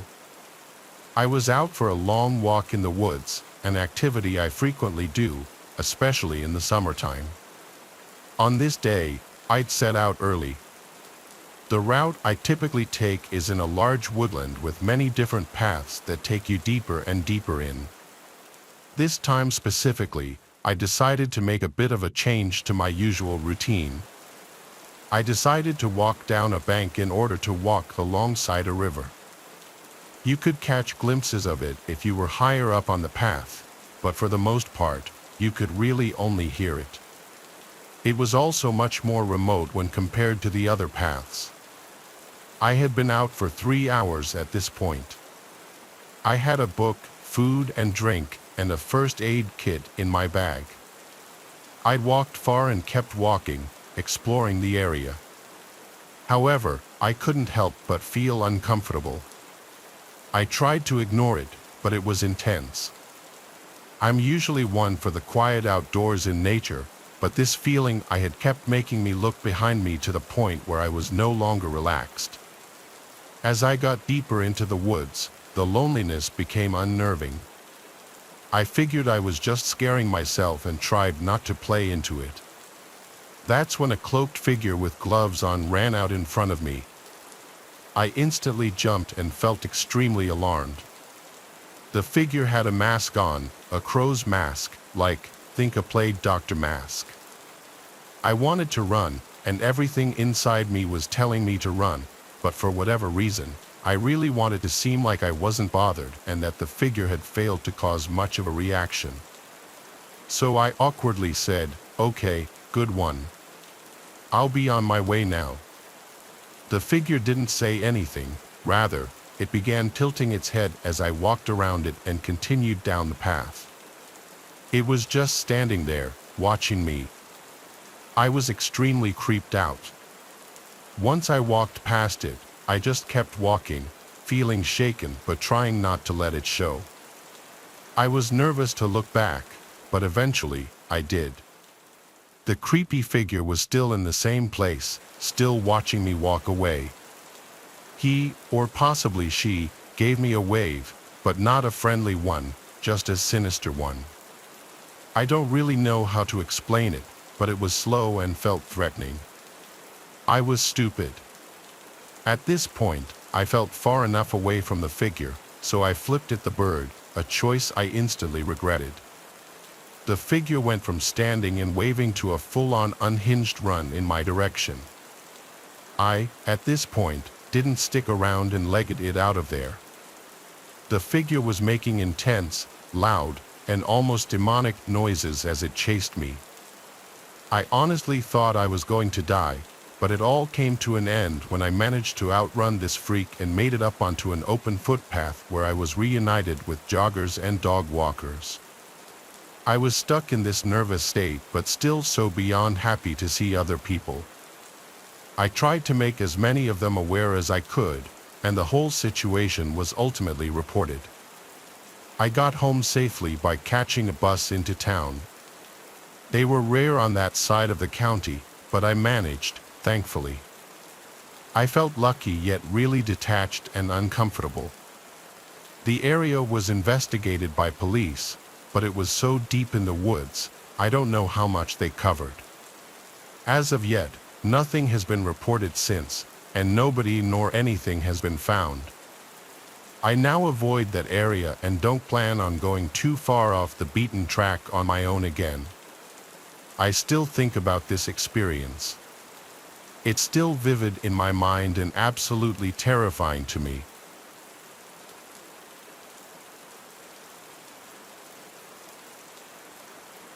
This happened years ago when I was 20. Back then, I was good friends with a guy named Ethan, who I met in high school. Both of us grew up with a passion for the outdoors, and so we thought it'd be fun to go on a week-long backpacking trip in the California woods together. We've done this once before, and I really enjoyed it.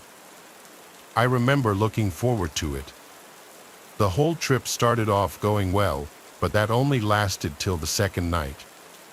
It was just starting to get dark, and Ethan and I were setting up our tents for the night when we began to hear the distant sound of leaves crunching under multiple pairs of footsteps. We were pretty deep in the forest, but running into other campers wasn't completely unheard of, just, I guess, a bit of a rare occurrence. Eventually, 3 guys came into view. They didn't really look like campers. They didn't have backpacks or anything. I thought it was kind of weird to be wandering around the forest this late, but I didn't think much of it. They gave us a somewhat friendly greeting, and we gave one back. They then asked us if we were camping for the night, which was obvious as we were in the process of setting up our tents with the rest of our stuff all laid out. We pointedly said yes and asked if that was a problem. We wanted to make sure we weren't on someone's private property or, just generally in a place we weren't supposed to be. They replied saying no and just kind of walked off. The whole encounter was odd, but Ethan didn't think so. He pointed out how they were most likely just hunters in the area, as all of them were armed, something I myself didn't notice. Got to a few hours later, and Ethan and I were now asleep in our respective tents. This was around the time I woke up to the sound of yelling, like multiple voices shouting in the distance. I yelled out to Ethan to see if he was awake. He was and was just as confused as I was. It was 2 a.m. when this happened. Our conversation was then interrupted by multiple gunshots. They honestly sounded like they were getting closer. I asked Ethan if he thought that whoever these people were just hunting. He responded, saying, "No, dude, there's no way they're hunting this late. I think we should go." My heart started to race, now realizing the reality of the situation we were in. We both unzipped our tents, grabbed only our bare necessities, and started hastily moving west. We moved for maybe half an hour before stopping. The yelling and gunshots were now barely audible, although they were persistent, continuing off and on up until sunrise. All night, we basically just sat there, listening to them, both wide awake from a mixture of fear and adrenaline. When the sun finally rose, we discussed what to do next. Ultimately, we decided we would wait until noon before heading back to our campsite. The plan was to then quickly pack up all of our stuff and make the trek back to our cars, cutting our trip 5 days short. Fast forward to noon, and we started cautiously heading back. When we arrived, the sight we were met with was nothing short of horrifying. Our campsite had been completely ransacked. Almost all of our stuff had been damaged. This is thousands of dollars in equipment we're talking about. But most disturbing were the bullet holes shot into our tents. You don't have to be that smart to conclude that these people had genuinely tried to kill us. Further supporting this theory is the fact that nothing was actually stolen from our campsite. it was all just damaged. As far as who did this, we don't know. The only people we can really pin as suspects are the 3 people that walked up to us as we were building our tents. But this begs the question, why? Why would they do this? The whole experience has left us with more questions than answers. Nothing about it makes much sense, but I know I myself just feel lucky to be alive. In the end, we quickly salvaged all the equipment we could and made the trek back to our cars.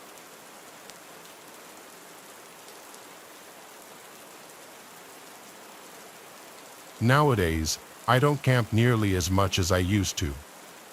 I'm 24, and ever since I was young, I've been into hiking. Now, I get hiking isn't all that appealing to most people, but because of where I live, it's pretty easy to get into. You don't have to travel all that far for a pretty stunning scenic view. I try to find a new trail to hike every weekend. Typically, I'll hike alone, so I always keep a knife in my backpack for protection against wildlife. Should it ever come to that, though, in all my years of hiking, I've never once had to actually use it. In fact, I've never run into any dangerous situation while hiking. Well, at least up until a few days ago. I was driving to a heavily forested hiking trail I'd never been to before. Now, I hike in the afternoon, and this happened around the time of year where the days were starting to get shorter. In other words, the sun was setting earlier and earlier each day. This was a key detail that I had completely forgotten about prior to leaving. Only after I started driving to the place did I realize it would be completely dark outside before I would even be able to finish my hike. A decision I still regret making is deciding to do the hike anyway. I got a bad feeling about it right when I started. Fast forward a few hours, and I was now about 85% finished with the route I picked out. By this point, it was almost completely dark. I had a flashlight, but still, the whole scene was pretty eerie. This portion of the trail was deep in the forest. It was so dense with trees that the moonlight could barely even find its way through. Don't get me wrong, it was beautiful scenery in the day, but alone at night, it was nothing short of disturbing. It was then that I was really starting to regret my decision to carry out the hike. That's when I saw light up ahead on the trail. As soon as I shined my flashlight in its direction, it immediately got turned off. I didn't know what it was, but I couldn't exactly turn back, so I was pretty much forced to go directly towards where it had been. In the back of my mind, I knew the chances of it being another hiker in the dark were slim to none. Eventually, I reached where the light came from. There was no one. Instead, there was a large duffel bag lying on the ground. I began scanning the trees with my flashlight. That's when a large, probably 6.5-foot man stepped out from behind one of the trees. My body completely froze up. There I stood, like a deer in headlights, shining my light on the guy. He then slowly revealed a machete from behind his back. Seeing this, I started running for my life down the trail and in the direction of my car. I looked behind me, and the guy was chasing me. I dropped my backpack so I could run faster. When I finally reached a clearing in the forest and could see my car, I was still sprinting. I grabbed my keys from my pocket and unlocked it. I got inside, locked the doors, and had the engine on in less than 5 seconds. However, the guy was still behind me and was able to completely slash one of my back tires before I could drive off. I drove on an almost completely flat tire for the next 5 miles back to my house. Right as I pulled into my driveway, I called the police and reported the man. Although I have no idea if he was found, quite frankly, I have no idea if the police even searched for him. A part of me wants to go back to retrieve my backpack, which contains hundreds of dollars in equipment, but there's no way I can bring myself to do it. Plus, there's no guarantee it's still even there. For all I know, the guy went back and took it. I still don't know what I stumbled upon that night. This was by far the scariest experience I've ever had and the closest I've ever felt to death.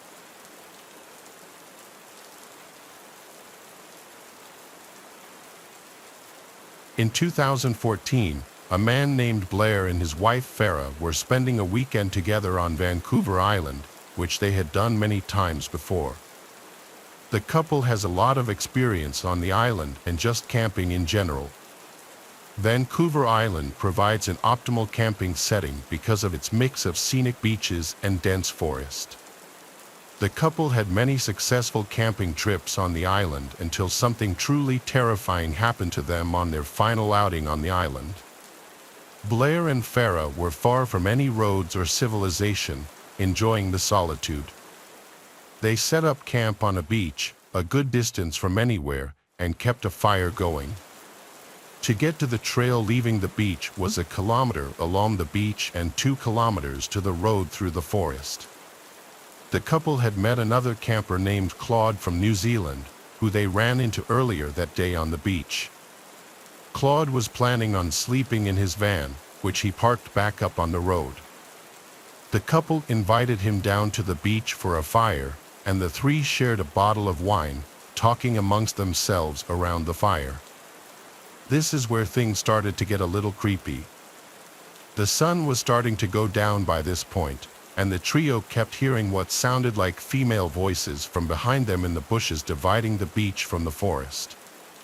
It wasn't too dark out yet, though, so it was still possible that they were just other hikers or campers nearby, or even a group who anchored offshore and the sound was just bouncing in a weird way.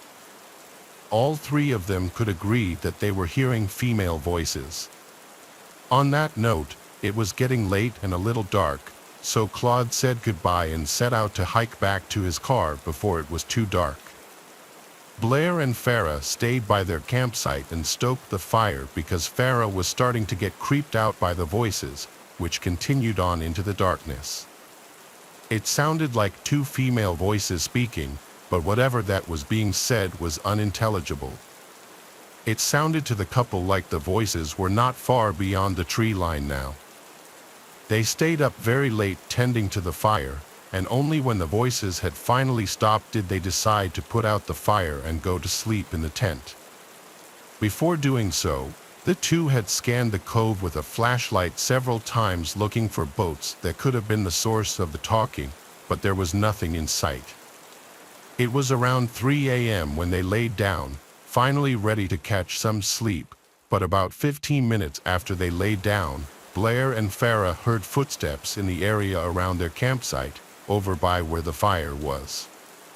They came from the direction of the bushes toward the inland behind them, a direction that was not traversable by people.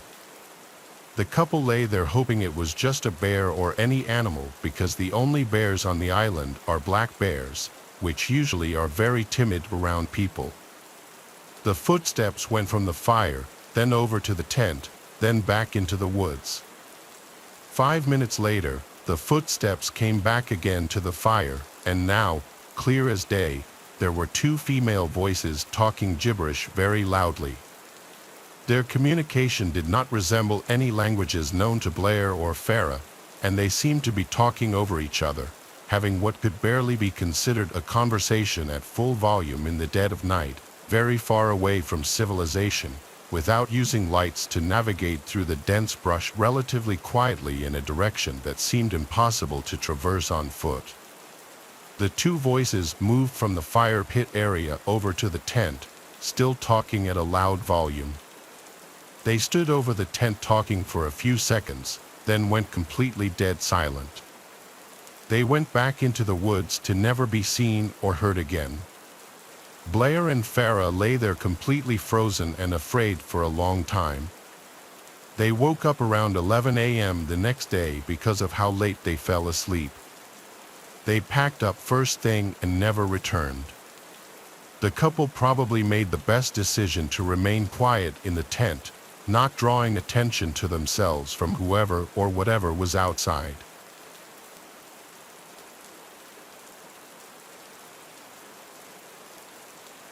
The following pictures you're about to see were taken by hikers Orly and Dante, who both live in Eagle Mountain, Utah, a small town south of Salt Lake City.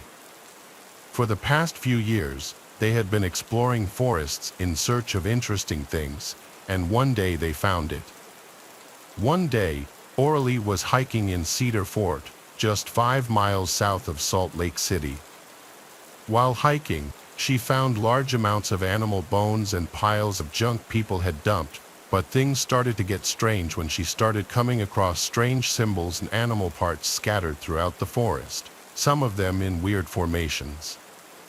On September 15th, she decided to bring her friend Dante along with her to show him in person the unusual things she was finding.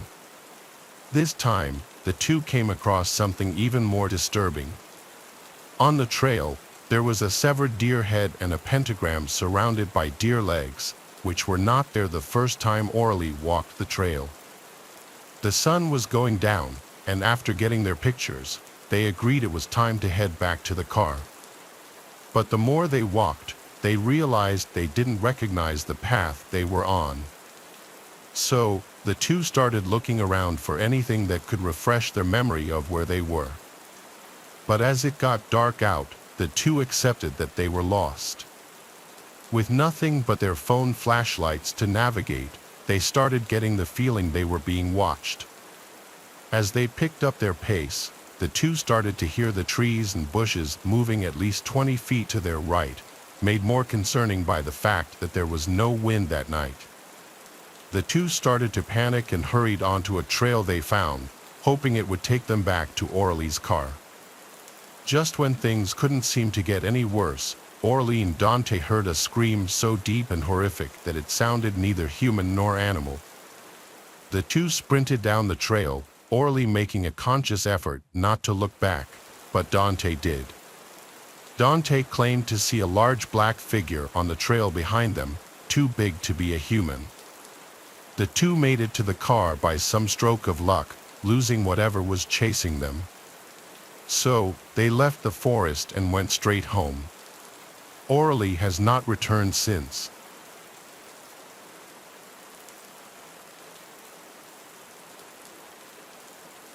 Enzo is an avid hiker who in 2016 was visiting his brother in upstate New York near Downsville. Enzo's brother owns a small house and a barn up there, and from time to time, Enzo and other family members would go up to visit. This was in the late fall, and so the foliage was already mostly orange and more than half of the leaves had fallen off the trees. Enzo was hiking a narrow trail which was not far from his brother's place.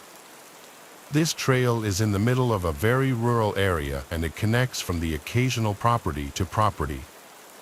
So when Enzo stumbled across a duffel bag on the ground in the middle of the woods, it was a surprise. The duffel bag looked like it was relatively new. It didn't look dirty as if it had been sitting in the woods for an extended period of time. There was a foul odor emanating from the bag, however, like something rotting inside. Enzo assumed the worst, but he knew he had to open the bag to see what was inside in case it actually could have been a person.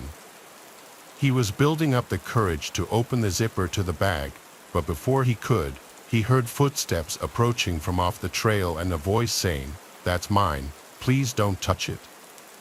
A large man in a dirty jacket and jeans was quickly approaching from the woods and grabbed the duffel bag off the ground. The two exchanged looks for a moment. Enzo told the man he assumed the bag was forgotten by someone, and the man told him he was storing his kill from his hunt in the bag. Even though Enzo isn't a hunter, he knew it's standard to use a cooler for storing fresh kill, not a duffel bag of all things. This also wouldn't explain the foul smell so soon, as usually dead bodies only start to smell after a few days, not right after death. So he apologized and continued walking down the trail with a little more speed in his step.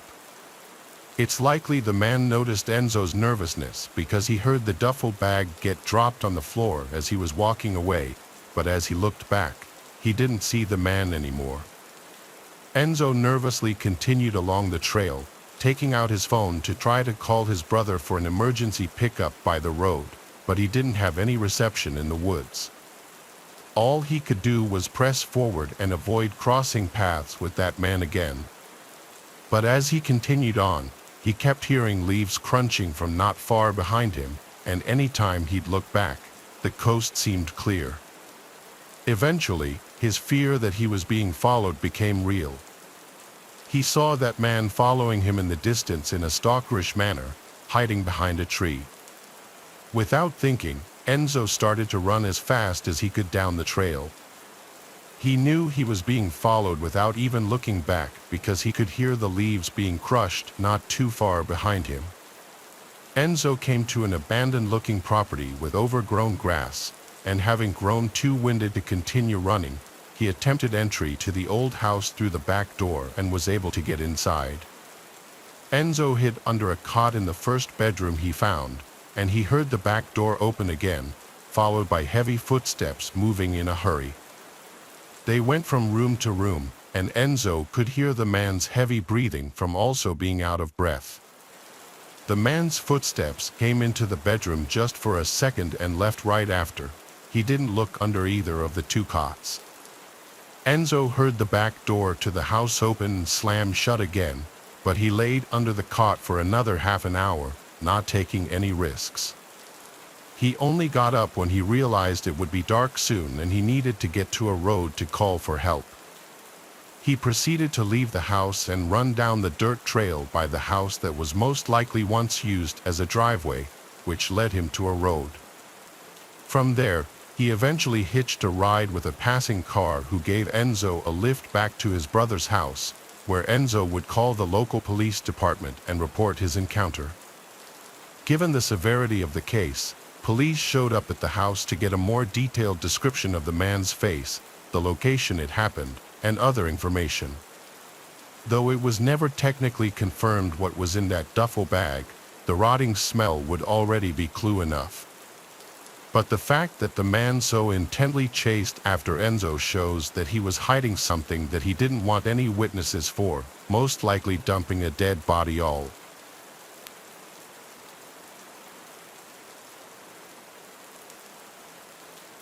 I was 18 when my parents went away on a week-long anniversary trip.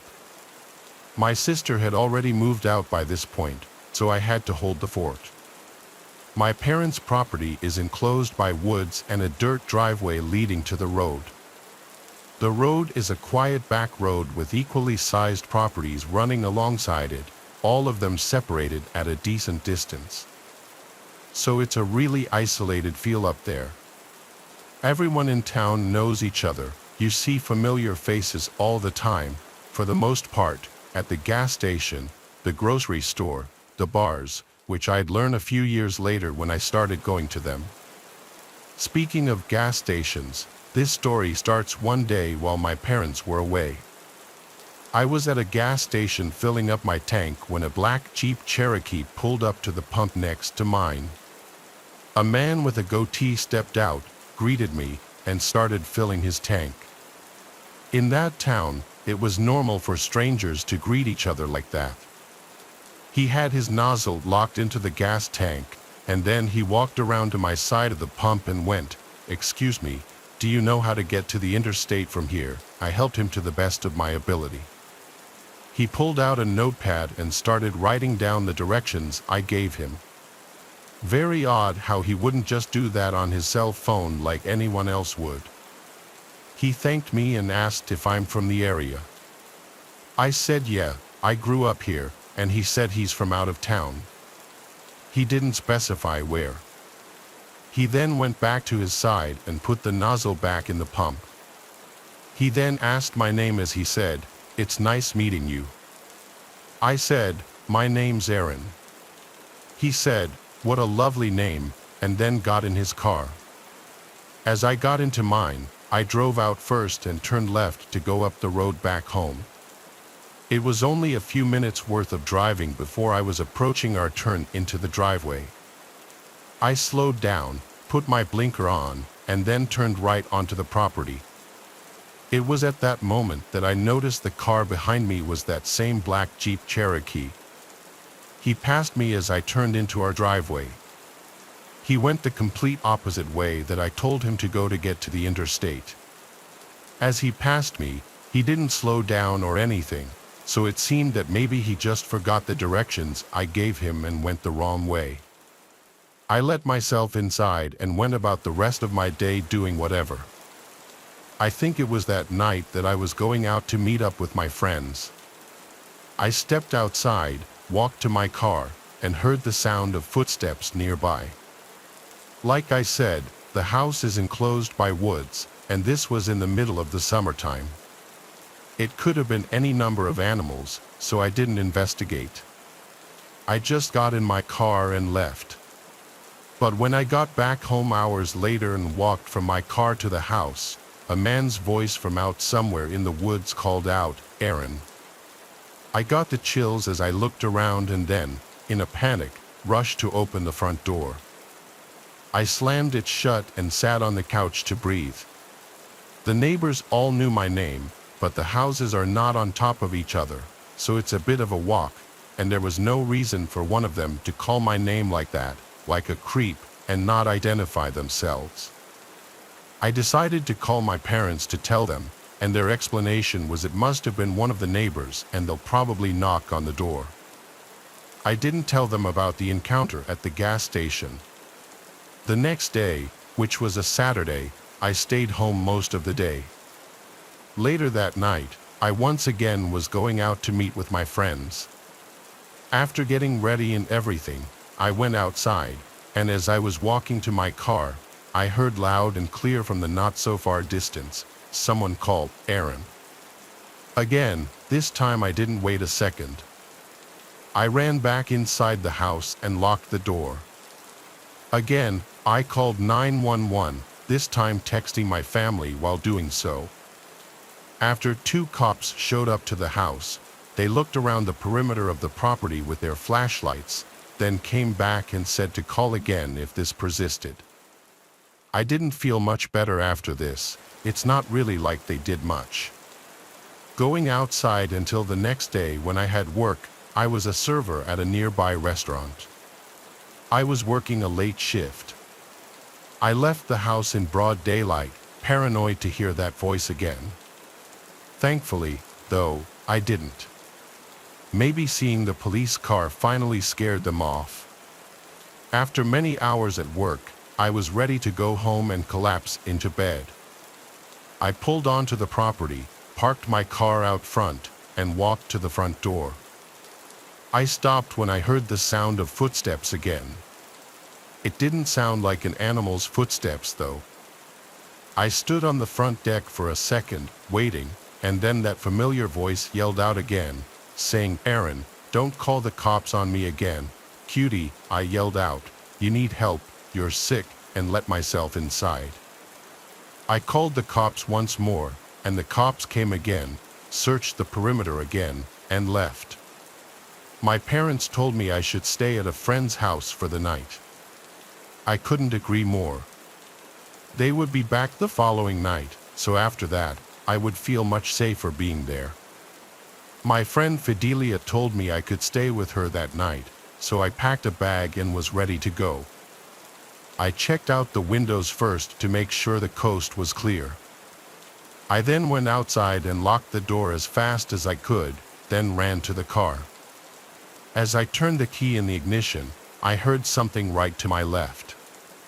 Right outside the driver's side door was a man wearing a face mask trying to open the door. I couldn't even scream. I felt like I was choking on air. As I put the car in drive, he started hitting the glass with his elbow.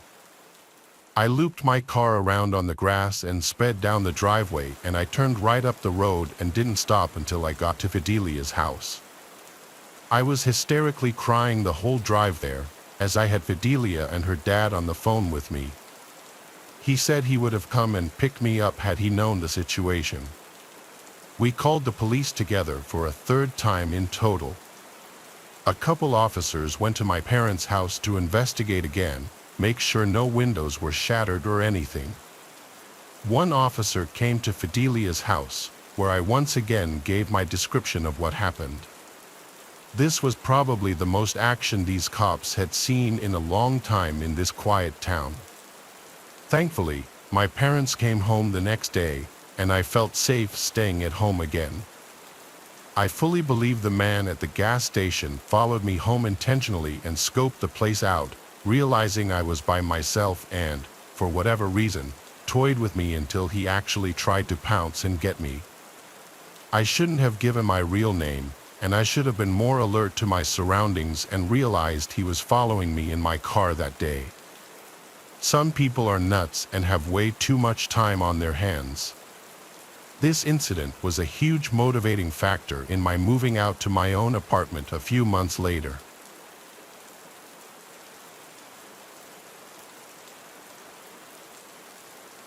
I've owned and lived in the same house for 8 years. It's a normal family-sized home, which was relevant when I had roommates. But when they moved out and it just became me living here, I had nothing to do with the extra space. It was technically a 4-bedroom house, but I only used 2 of the bedrooms. One is my main bedroom and one is the game room. The other 2 rooms were on the far end of the upstairs hallway. One had a few storage boxes in it, and the other was completely empty. After getting out of work at 9 o'clock, I picked up Wendy's on the way home and pretty much went right to the game room. I was off tomorrow, so what better to do than game all night? I put my headphones on and loaded up COD, but before I had time to even load into a match, I thought I heard something that sounded like a knock at the front door. I took my headset off and listened, but not hearing anything and figuring they would have knocked again if there was someone there, I went back to my game. Probably a whole 2 hours went by, and then I heard it again. It sounded like either a knock or a door closing or something like that, but with my headphones on and with my room door closed, it was way too quiet for me to tell. I got up and opened the door, looking out into the hallway and waiting for that sound to come again. After a minute, though, I went downstairs and looked out the front door. Nobody was outside my house, and everything seemed normal. Having been hearing these sounds, though, I obviously made sure the door was locked before going back upstairs. To be a bit more cautious, I left my room door open this time, so if it happened again, maybe I'd hear it better. I put my headset back on and continued gaming. I played through a whole round, so like 20-ish minutes. As the game ended and I leaned back in my chair, a figure rushed past the open doorway, just off to the side of my view. I immediately threw my headphones off and jumped from my chair, horrified and unsure what to do. I just stared at the doorway. I didn't get the courage to finally move for several minutes. When I looked into the hallway, though, and eventually the rest of the house, nobody was there, but the front door was unlocked again. When police came and investigated, it was clear that the person had been hiding and very likely living in the empty room. I hadn't been in there for weeks or maybe even months, so all this time they could have been just on the other side of the wall from me, and I had no idea. It's really scary to think about, especially if I'd happened to confront him. There's no saying what he would have done.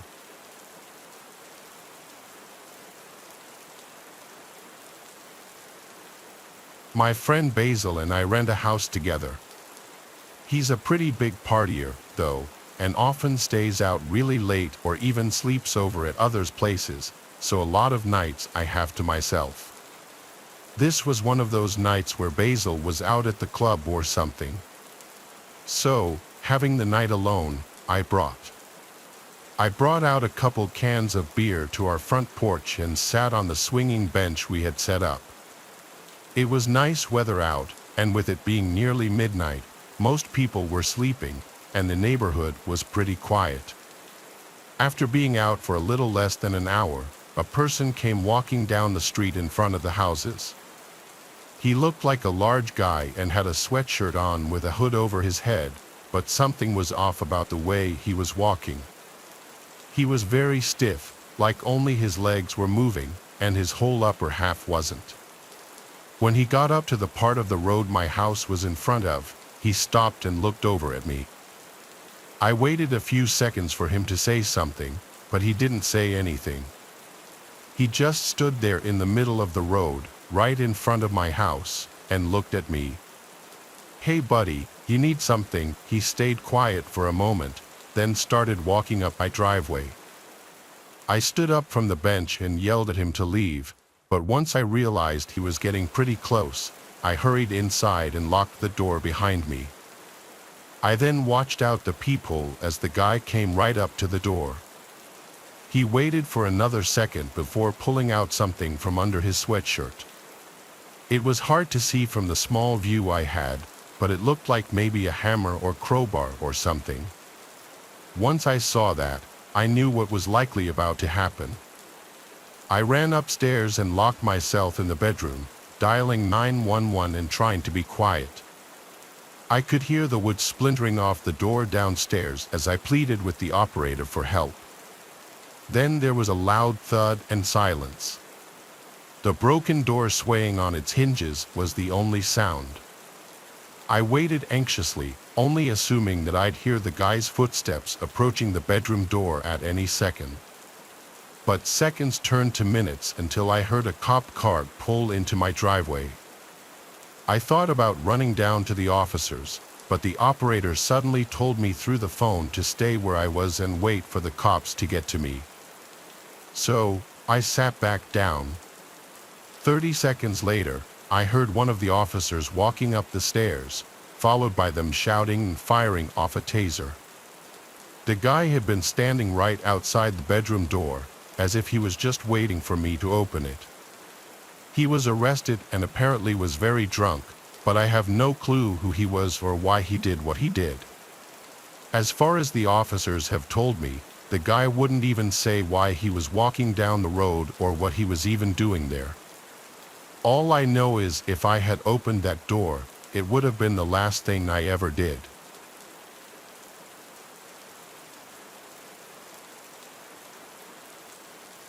I'm an only child and grew up in a small town. My parents were hardworking and often struggled to pay the bills, so they usually worked a lot of overtime or even had multiple jobs. Because of this, I was left home alone pretty frequently. I was 13 at the time, and this night both my mom and dad were working closing shifts, so I was at home by myself after school until 10 or 11. To keep myself busy, I'd usually watch TV or go for walks in the woods behind our house. After getting home from school and having a snack, I went outside and started walking along my regular path while the sun was still out. It was a 2.5 mile trail through the woods that almost never had anyone else walking on it. Strangely though, about a mile into the walk, I saw a guy on the trail up ahead. He was sitting with his back against a tree, wearing a dark blue jacket and had a red baseball cap tilted downward, covering his eyes and most of his face. From the way he was slumped over, it almost looked like he was sleeping. So I continued walking, trying to quietly pass by him. As I got just a couple of feet away, though, he lifted his head and instantly locked eyes with me. His eyes were tired and red, and he had this disturbing frown like he was upset or something. As I passed by, he started standing up, and getting a strange feeling about him, I began walking faster, basically jogging the rest of the trail and back home. I didn't see him follow me, but I locked all the doors just in case. Again, I was only 13, and even though I was used to being home alone, I still got scared pretty easily. I stayed inside and checked the windows one last time before trying to distract myself by watching TV. Only a few minutes after turning it on, though, I heard a voice at the back door. I paused the TV and listened, hearing a man call out multiple times, repeating the word, "Hello." I stood up and looked down the main hallway. That same guy with the red cap and blue jacket was standing at the back door, almost pressing his face into it as he tried to look inside. I quickly went back around the corner, but he must have seen me because he immediately stopped calling out and instead started trying to force the door open. I just froze up in the middle of the living room, listening to the door jolt back and forth against the lock. After several attempts, though, he left. I called my parents, and they called the police, but he was never found. Having been followed home and them trying to break in, though, I can only imagine what they were trying to do to me.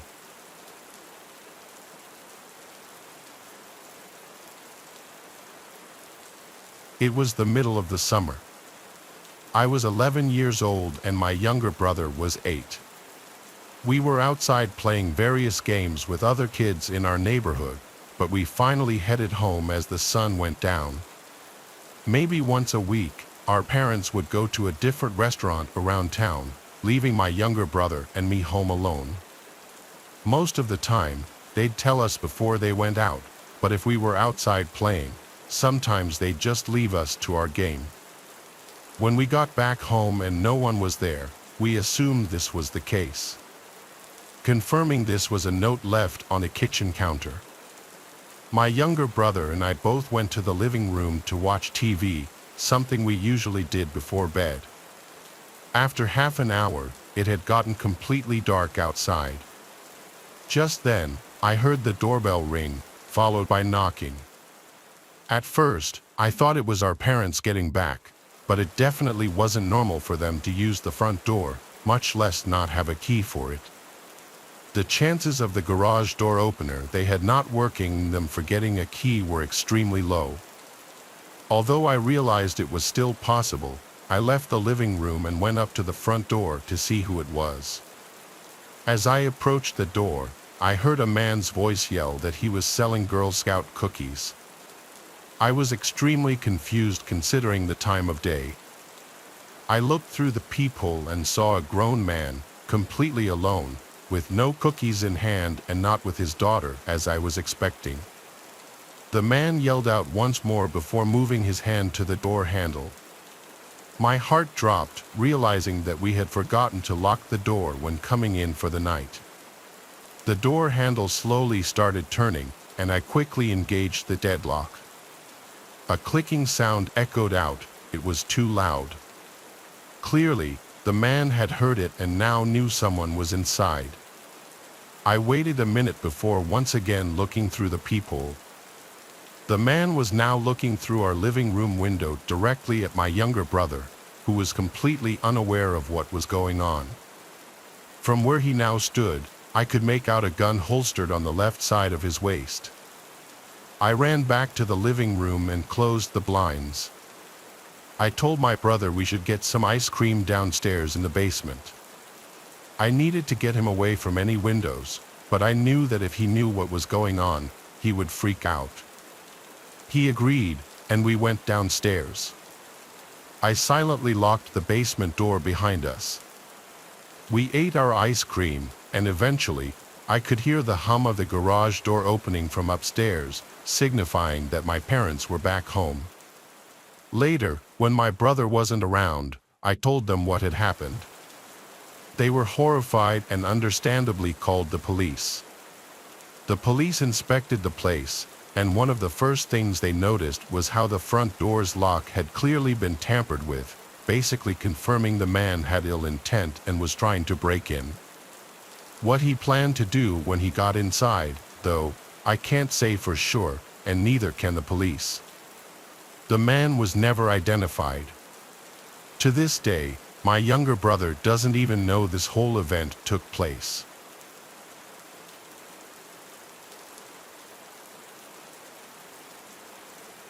This is the story of my freshman year in college. I went to a smaller university. There were only a few thousand students that attended it, so the campus wasn't very large. But I liked that about this place.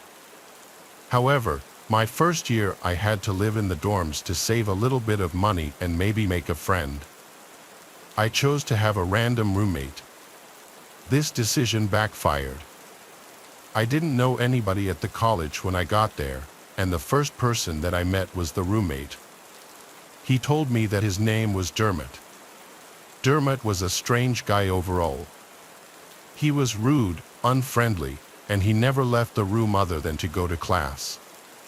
He was not at all the type of person that I would normally hang out with, and by the second week, I had given up all hope of being friends with him.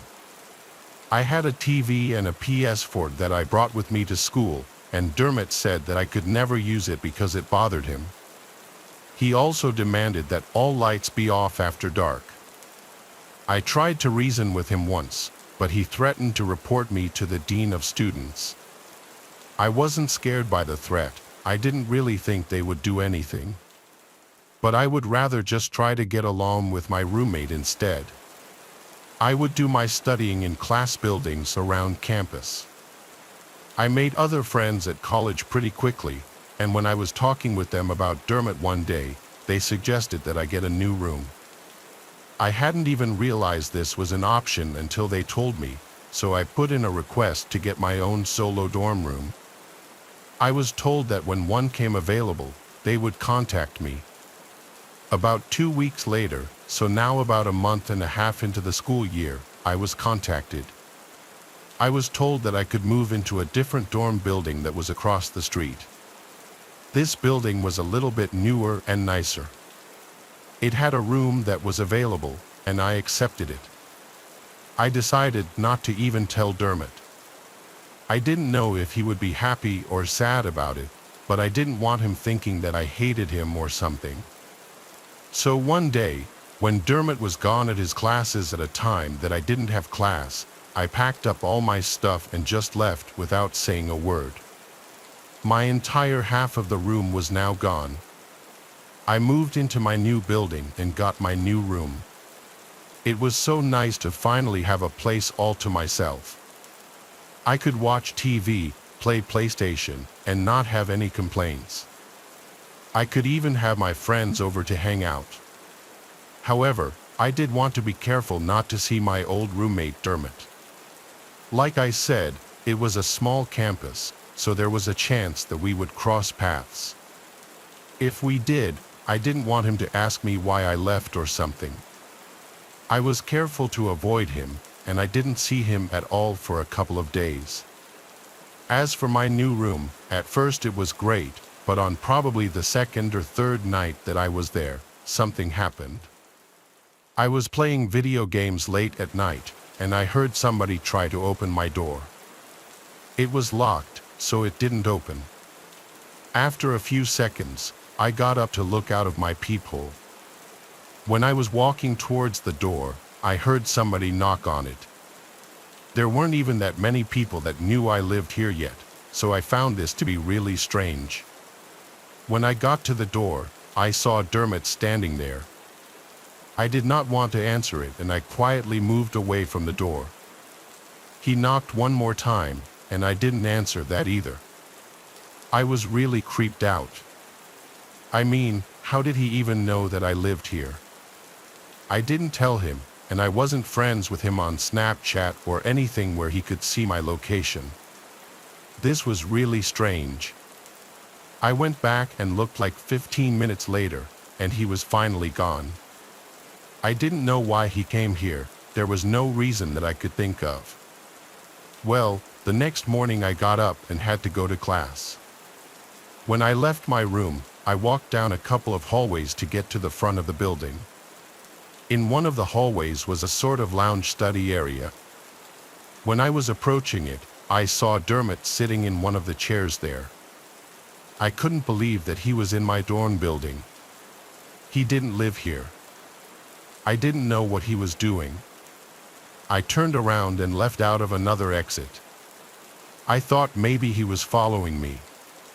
It was really, really strange. Later on in that same day, I was walking on campus, and I happened to notice him again. There were a lot of other people walking around, and I saw him a ways behind me. I walked back to my dorm building, and he seemed to almost follow me there. He wasn't walking close enough to follow me inside or anything, but I was very suspicious when I noticed. I got back in my building and was wondering what this guy's problem was. Well, that same night he was back at my room once more. I was up late, and he tried entering. It was locked like always, and he then knocked on the door.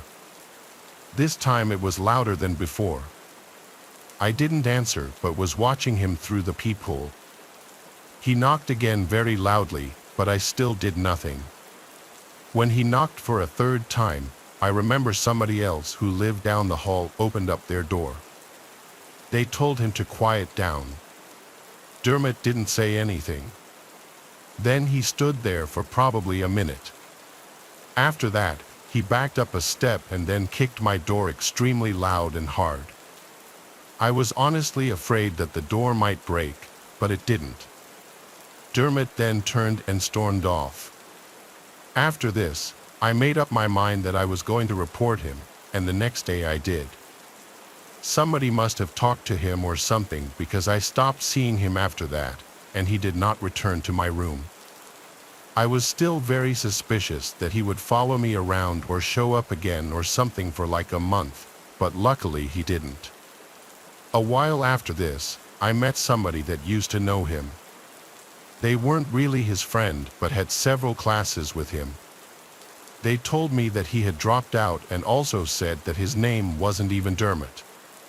None of these things really surprised me. I'm not sure why he gave me a fake name, but he was a weird guy. Looking back, I'm really glad that I moved out when I did.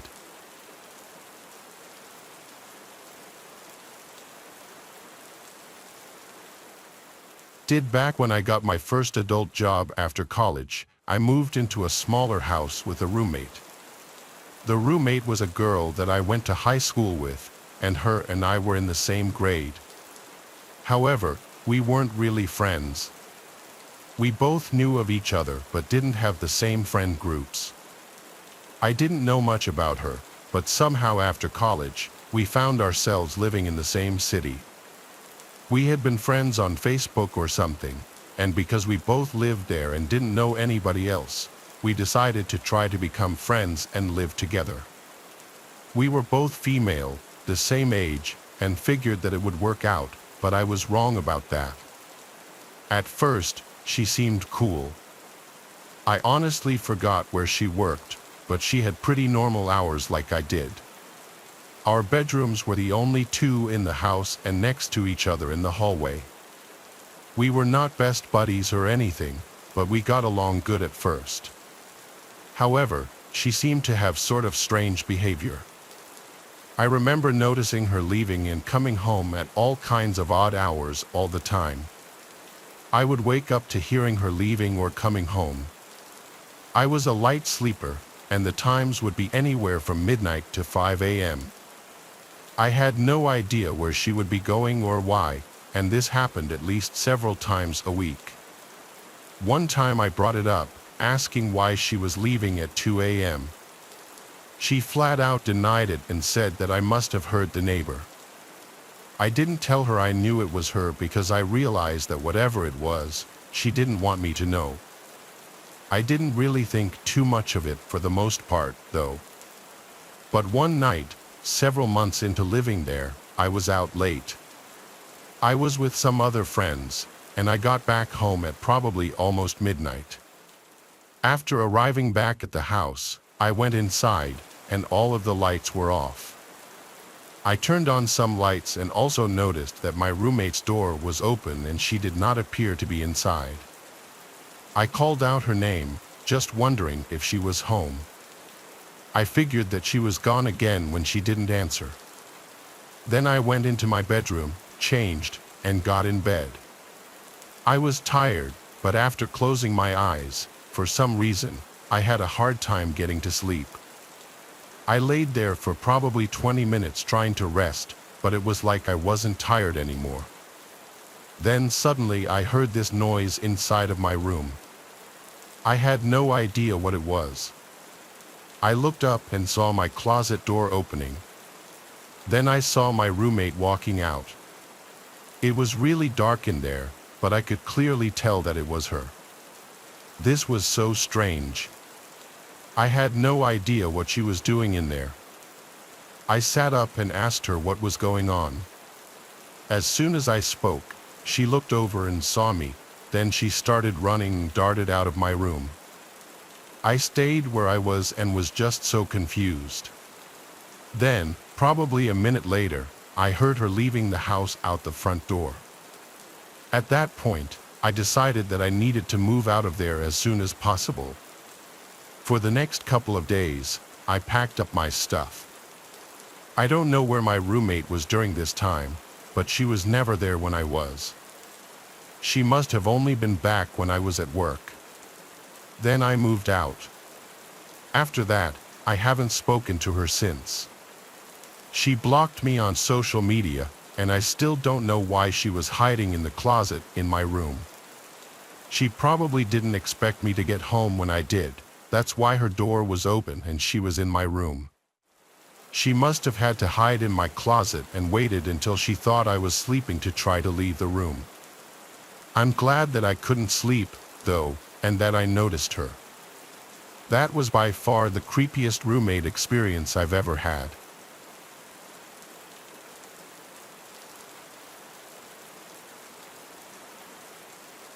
Three years ago, when I was broke, I moved to a new city for a job. This job was not the most well-paying job, but it was decent. Because I had no money going into it, I had to find a cheap place to live. I ended up going on Craigslist and finding a roommate there. I know that sounds sketchy, and the truth is that it is sketchy because the guy that I was roommates with was weird. At first, he seemed normal enough, but I never actually met him in person until I moved into the apartment. We had a 2-bedroom place right outside of the city.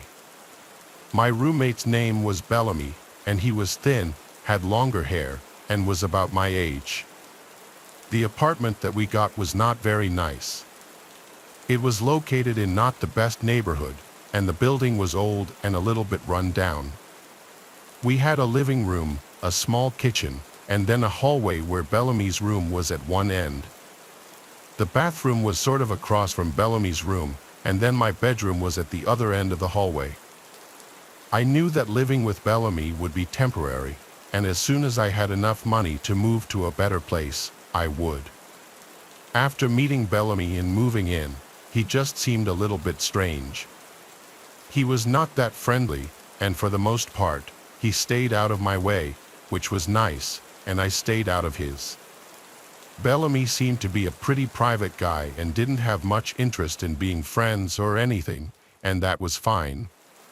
One thing he did, though, was forget to lock the main door of our apartment.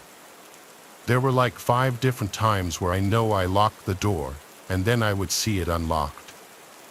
I tried to talk to him about it once, and he kind of blew me off. This made me kind of mad because many times I would get up to use our only bathroom, which was right across from Bellamy's room, so I would have to walk by his door to use the bathroom. Bellamy would be in his bedroom when I was going to use the bathroom.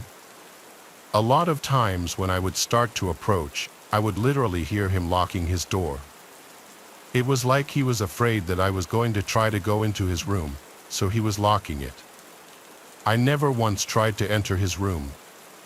I never even knocked on his door, so it was annoying how he would always do that but seemingly forget to lock the front door of the apartment that we lived in. I would have liked to have the front door locked all the time.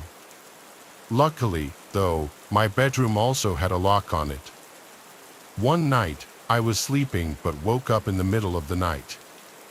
The first thing that I remember after waking up is that I heard somebody right outside my bedroom door. My heart started racing, and I didn't know what to do. Whoever this person was already inside the apartment, probably because Bellamy left the door unlocked. I then heard this noise, like somebody was messing around with the lock on my door. Maybe they were trying to pick it. This went on for like a minute, but luckily they didn't get in. I got my phone that was next to my bed and called the police. Then I turned on my bedroom light. When this happened, I heard whoever it was moving away from the door and seemingly back out towards the living room. I didn't leave my room until the police arrived. By then, I hadn't heard anything in a long time. I finally left my bedroom and saw that our front door was left unlocked again.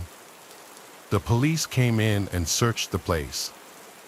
While this was going on, Bellamy left his bedroom, apparently woken up by the motion. He said that he didn't see or hear anything. The police didn't find anybody and nothing was stolen or missing. I even remember when the police were there, Bellamy loudly said to me, "Are you sure you weren't dreaming the whole thing?" I found this comment to be a little bit rude because I knew that I wasn't.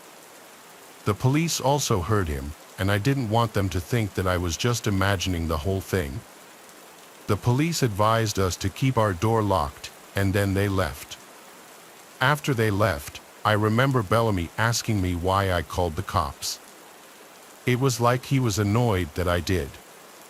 I said because he left the front door unlocked and somebody broke in. Bellamy claimed that he didn't leave it unlocked and said that our lock must be faulty, but I didn't believe him. I mean, somebody broke into our apartment and tried to get into my bedroom, and Bellamy just seemed annoyed by the whole thing. He didn't even seem that concerned. After that, we both went back to our rooms, and I went back to bed. I really couldn't wait to move out of there. Soon, I would have enough money saved up to do so.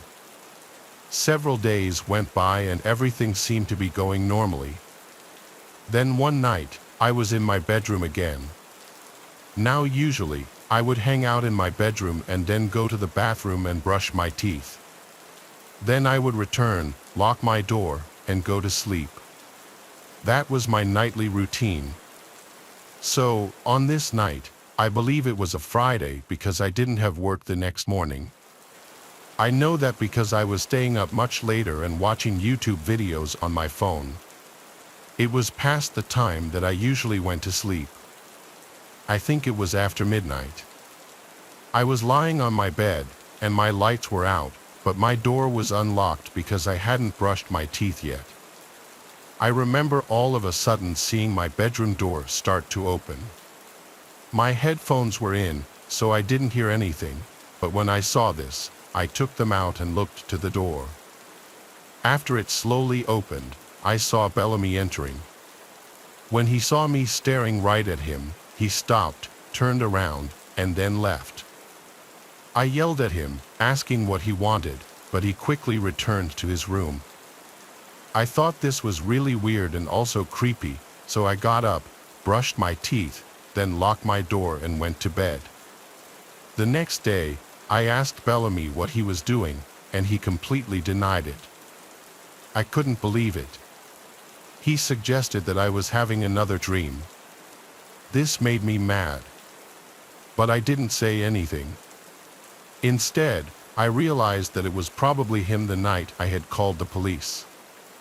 I don't think anybody else even entered our apartment.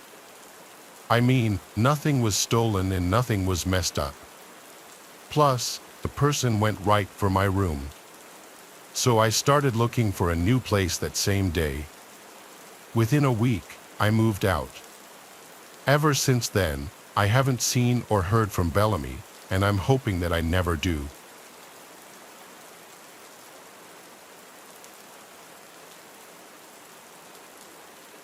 When things hit the fan with my parents, I had to move out. I was down on my luck living situation-wise and could only crash on the couches of my friends for so long. I was looking on all the roommate and apartment apps and websites, and I found something that caught my eye on this app.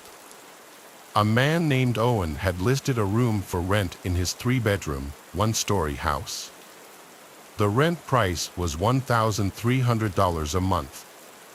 He'd basically be my landlord and roommate as he would also be living in the house. He made sure to note on the ad that he'd be out of the house most of the time and that the renter would have the place to themselves often. He did put in all capital letters a few ground rules though, including no parties, no large gatherings, no drinking in the living room, and no use of the basement. They seemed like pretty standard rules. I went to view the house in person and meet Owen.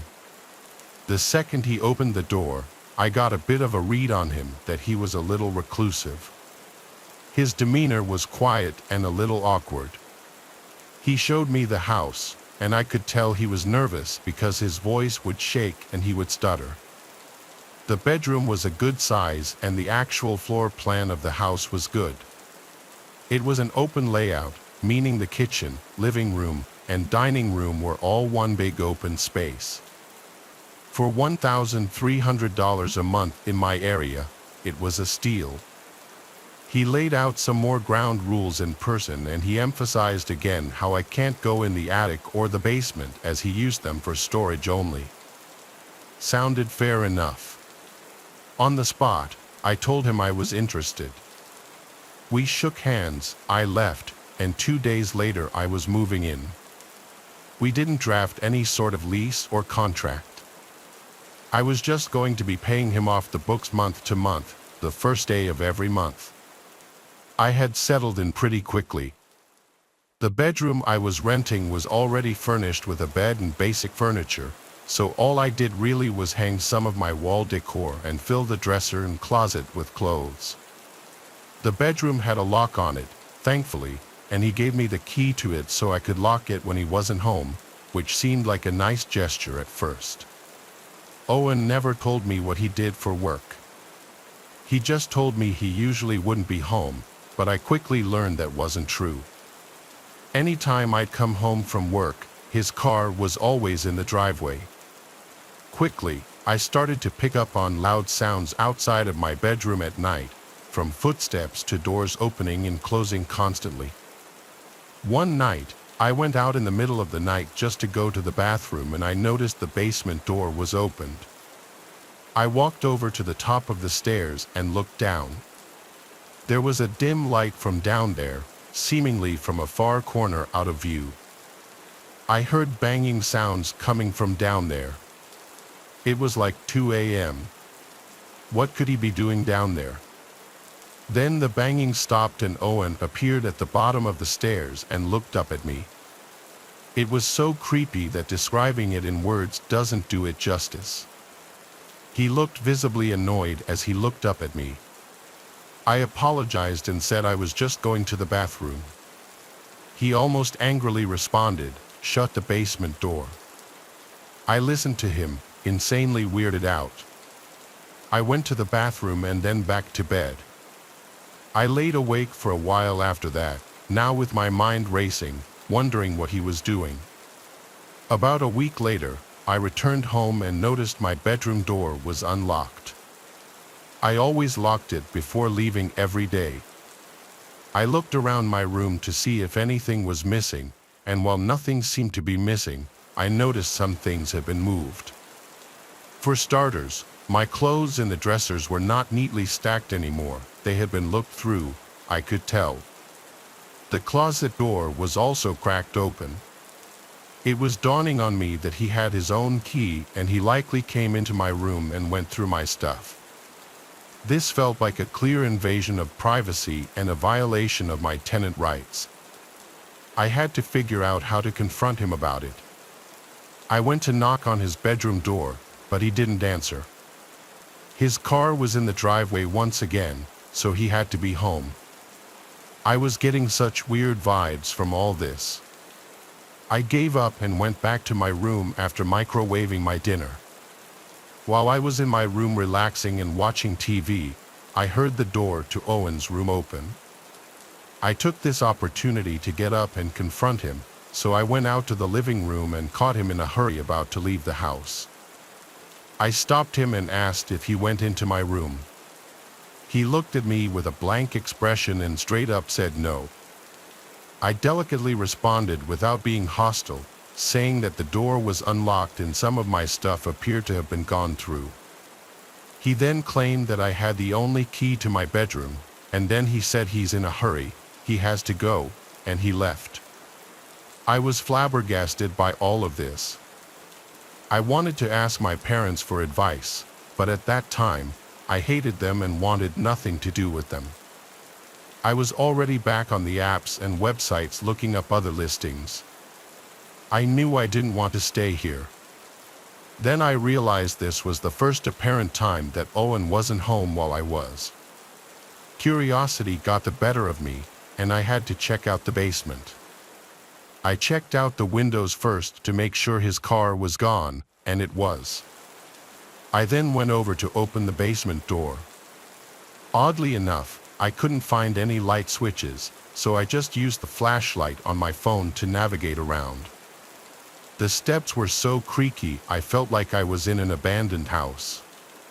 I got to the bottom, and there was a tan carpet that was curling upwards at the walls as if it were poorly fitted to the floor. It was a very small basement, at least the main room there was. There was just this one ugly couch in the middle of the room. There was also a slightly funky smell down there, and the smell only got worse as I got closer to this door in the corner. I attempted to open the door, but unfortunately, it was locked, or maybe I should say fortunately, because I'm not sure I fully wanted to know what was in there admitting that smell. It almost smelled like raw sewage, but worse. I did one little quick sweep around the main room of the basement and found nothing, just some taped up cardboard boxes, which I was not going to open. I went back upstairs and shut the door. The rest of that night, I stayed in my room. I never heard Owen come back. He must have gotten back after I had fallen asleep. I woke up, the room was still dark. My alarm was not going off, something else had woken me up. I heard the floor next to my bed creak, and I turned and saw Owen leaning over my bed, looking at me. I screamed, and he replied to me to shush and then asked me if I went into the basement. I screamed no. How did you get in here? I locked the door. He then asked me, are you sure? I flipped the cards on him and yelled, did you come into this room when I wasn't home? He replied no, then turned around and walked toward the door. I asked, how did you get in here then? I saw him hold up his hand in the dark. He wasn't holding anything at the time, I didn't know what it meant. He said to me before leaving the room, I think you should find other living arrangements, and then he closed the door. I started packing right then and there. I wasn't staying another minute in that house. I knocked on his door and yelled at him to give me half of the rent money back since I'd only been there like 2 weeks. Moments later, he opened the door, and just his arms stuck out from the door holding a small stack of $100 bills. He managed to make even handing me the money insanely creepy. I grabbed it, it was only $400. Whatever, it was close enough. I just wanted to get out of there. I was fully packed and out of there within an hour. I slept in my car that night. I ended up back at my parents' house the next day, and after explaining the ludicrous events I just went through, something changed where they were more welcoming to have me back. I still moved out a month later, but my parents and I are fine now. If you're choosing to have a random roommate from online, just be careful and use your best judgment after meeting them.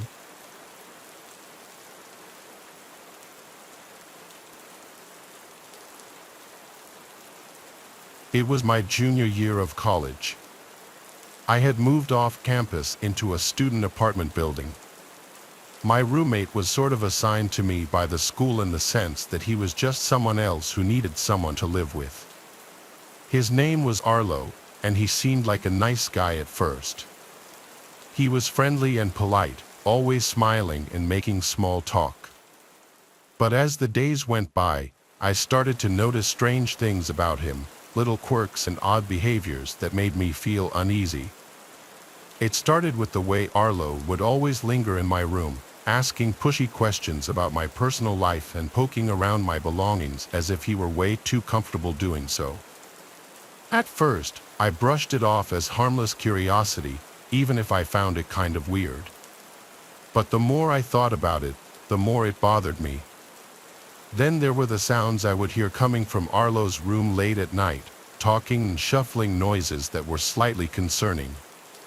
I tried to ignore them, telling myself it was just Arlo watching TV or talking on the phone, but deep down I knew something wasn't right. One night, unable to sleep because of the strange noises coming from Arlo's room, I decided to investigate. I crept silently down the hallway and pressed my ear against Arlo's door, straining to hear what was going on inside. What I heard was just weird. It was the sound of Arlo whispering to himself, his voice low and muffled. And then, just as suddenly as it had started, the whispering stopped, and there was nothing but silence. Then I heard, "Kane," Arlo said my name. Did he somehow know I was outside his door? I quickly and quietly tiptoed away from his door and went back to my room. I silently crawled back into my bed. I didn't know what to make of this. Why was Arlo talking to himself? Was he hiding something from me, or was he sleepwalking? But then, how did he know I was outside of his room? I couldn't shake the feeling of uneasiness. The next day, I kept thinking about the night before. As the days went by and the sounds from Arlo's room persisted, my paranoia only grew worse. I couldn't shake the feeling that Arlo was hiding something from me. Arlo's behavior also became stranger. I started to notice little subtle changes in his behavior, like he would make strange glances at me, and his movement seemed a little furtive. One night, I woke up at some off hour in the night and heard Arlo's whispering voice from outside in the hallway, like right outside my door. It was genuinely freaking me out, and I was wondering if he was sleepwalking. I went to the door and put my ear up against it, and like last time, the whispering stopped. Then Arlo once again said, "Kane." This time I replied and said, "Yeah, you good?"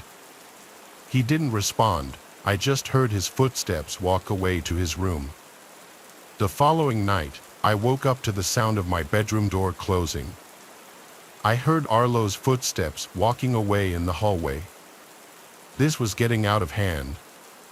The next day, I decided to confront him about his potential sleepwalking.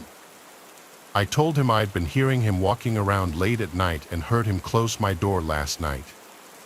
I then asked him if he had ever been known to sleepwalk or have any kind of sleeping disorders. He seemed to not know how to answer at first, but then he said yes, he does tend to sleepwalk sometimes. I wasn't buying it, though.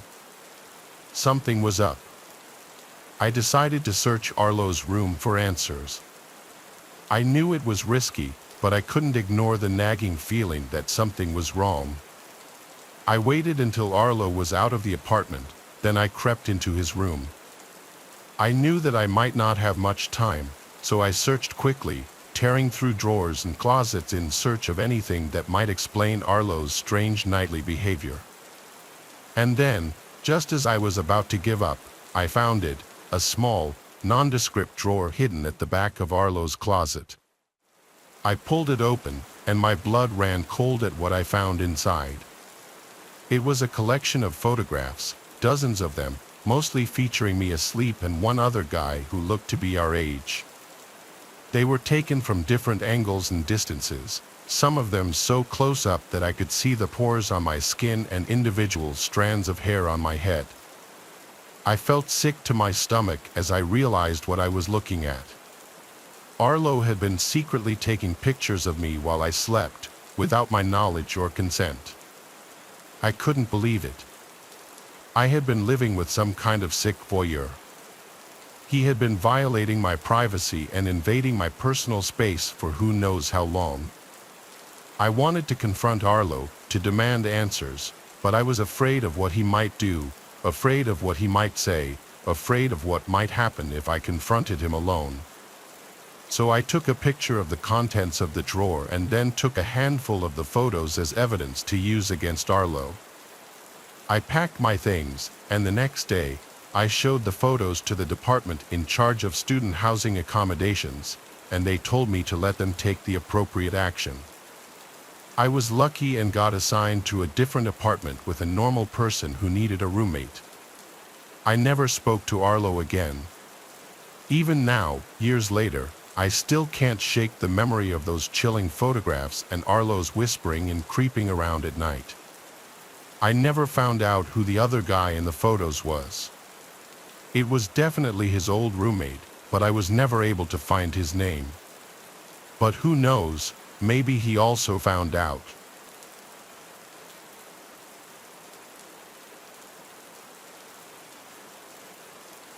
When I was 25, I had to move out of state for work. I still work with the company, but I've been able to move back to my hometown and work at the local office here. But at the time, I needed somewhere to live that wouldn't be bank-breaking. I made a posting on basically all the websites for a roommate, Instagram, Craigslist, Twitter, and even on my neighborhood subreddit. I had a guy named Chad reach out to me on Instagram stating he had a room available in his place. I looked at his pictures to see if he looked like a somewhat normal guy, and he did. I was open to the idea of having a male roommate as long as they seemed normal, even though my parents were very against it. Chad and I FaceTimed, during which he gave me a virtual tour of the place. Apparently, he owned the place outright. It was a modest house in the middle of town, only a 15-minute drive from where my office would be. He also seemed pretty nice. I didn't get any bad vibes at all. His price was fair, and his rules were pretty fair too. He said it was available to move in right away, which was perfect. So it was settled. A week later, I had all my things packed and drove down. I met Chad right out front of the house where he greeted me and handed me a key. The first thing I noticed about him was that he was really short, eye level with me. He helped me bring some of the bigger and heavier bags inside. He showed me my room, which was already furnished. He said one of his friends had been living there and recently moved out. I replaced all the pillows and bed sheets with my own, of course. The rest of that day was spent settling in. Chad, I could see, was trying to get to know me and presumably make me feel at home. I didn't get any overly friendly vibes yet. The next day was Sunday. Chad offered to drive me around town to show me around. I wasn't eager to, but I said sure just to get off on a good start with him. He drove us around town, showing me where the good shopping centers and restaurants were. But then he offered to get us lunch. I really wasn't hungry, and he was suggesting a sit-down lunch, almost like a date. I didn't want him to get any kind of wrong idea. I just needed a room. I said I wasn't hungry, and then he right away suggested we go grab drinks somewhere instead. I politely shot it down too, saying I don't drink on work nights. He was being a bit pushy, saying, "Come on, just a couple drinks." I still maintained my politeness and said another time. He gave up and went really quiet all of a sudden, like he was upset. I'll admit, I was slightly uncomfortable, but nothing I couldn't handle yet. That week was my first week at work, so my attention was focused mostly on adjusting to the work week. It wasn't until a few days into the week that I got home, did my laundry, and noticed my hamper full of clothes seemed moved, like the clothes weren't how I remembered they were left. And it wasn't until I was loading the washing machine that I noticed a pair of my underwear was missing. I checked my room top to bottom like 5 times. It was gone. I had a disturbing thought.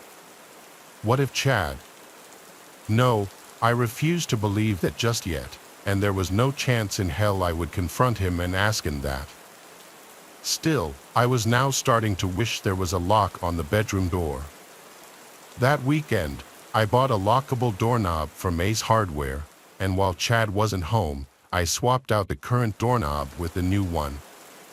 Now I could leave the place in peace. I figured I'd tell Chad the next time I saw him. He didn't come home that night, though. He must have been working. His schedule seemed pretty random. That night, I awoke to banging on my bedroom door. It was Chad. He was saying my name, and he didn't sound happy. I checked the time, and it was like 1:30 in the morning. I decided I would pretend I was asleep. I was honestly kind of scared to open the door. I had a feeling it had to do with the doorknob, and I was right.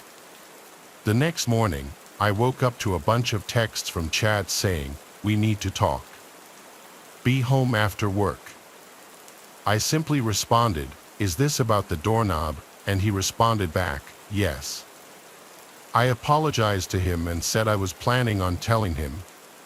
He replied back, "It comes off today." I was getting incredibly nasty and weird vibes from his tone. My next response I thought out a little longer and basically said how I hoped he could sympathize and understand that I'm a girl and I just feel safer being able to have privacy in my room. He responded a little nicer this time, but he still basically said no to my request and that the old doorknob needs to go back on. I was confused and upset, but I had to respect his rules. I did also install it without telling him, so I felt like he had a right to be kind of mad. But how did he know I changed it? It's not like I had the old doorknob sitting out in the open. The idea that he tried coming into my room that night kind of scared me. I changed the doorknob back the next day and returned to Ace. This is where things went really downhill, though. There was a knock at the door one day when Chad wasn't home. It was a girl around my age. She asked me if I was living here with Chad, and I said yes. She warned me to get out of there immediately, that Chad has multiple restraining orders against him from different girls and he's known to be a very dangerous, creepy stalker.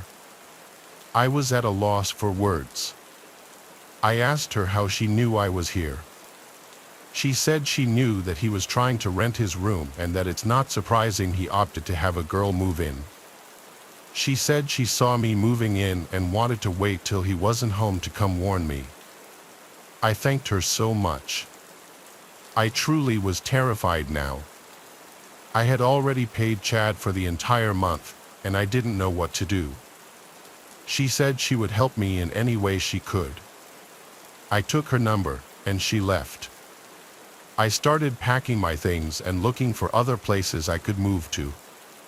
I found something across town, a studio apartment sublet for a little more money.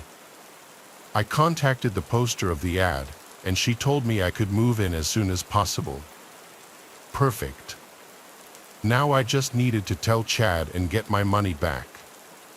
I started packing some of my stuff into my car and I texted him that I'd have to be moving out tomorrow as something with my family came up and I needed to go home. He didn't answer. He got back to the house about an hour later and asked me about my text. I came up with my best fake story possible, and he said yeah, he'll give me the money back tomorrow after he goes to the bank. I was super relieved. About an hour later, he knocked on my door and then said, "Did by some chance some girl say something to you?" I simply said, "No, what do you mean?" And he said, "Never mind. It just seems like you're running away out of here for another reason." I insisted that it was purely because of the family reasons. He said okay and left. Sadly, the story didn't end there. I woke up that night and screamed at the top of my lungs when I saw a black figure sitting on the end of the bed. It was Chad. He turned and put his hand on my mouth and went, "Shoo." I said, "Please don't hurt me," and he responded, "Why would I hurt you? I knew someone said something to you. Don't believe what these girls say." I said, "You're scaring me," and this part is still just as insane to me as it was in that moment.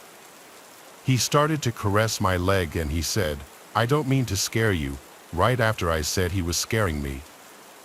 I got out of the bed and ran for the door, and he screamed at me to stop. I ran outside with my phone in hand and called the police. I hid in the bush until they showed up and I explained the entire situation to them. They made Chad come outside and give his side of the story. Basically, I told them I just want to get all my stuff out of the room and I'm leaving. So the cops stayed there as I collected the remainder of my stuff and brought it all to my car. I also insisted on Chad then owing me the money back while the police were there, and he did so. Actually, the whole time the police were there he tried his best to act like some normal dude. I could tell one of the officers then pulled me to the side to tell me that this guy had been arrested before for other incidents with women, but Chad denied ever coming in my room or touching me or anything, so it was all he said, she said. I left the house and went straight to a hotel for the night. The next day, I moved into the studio apartment. Luckily, the girl who posted it was able to facilitate my quick move-in. I have never, and will never, live with another man who's not my boyfriend or husband ever again, or just anyone I don't know for that matter.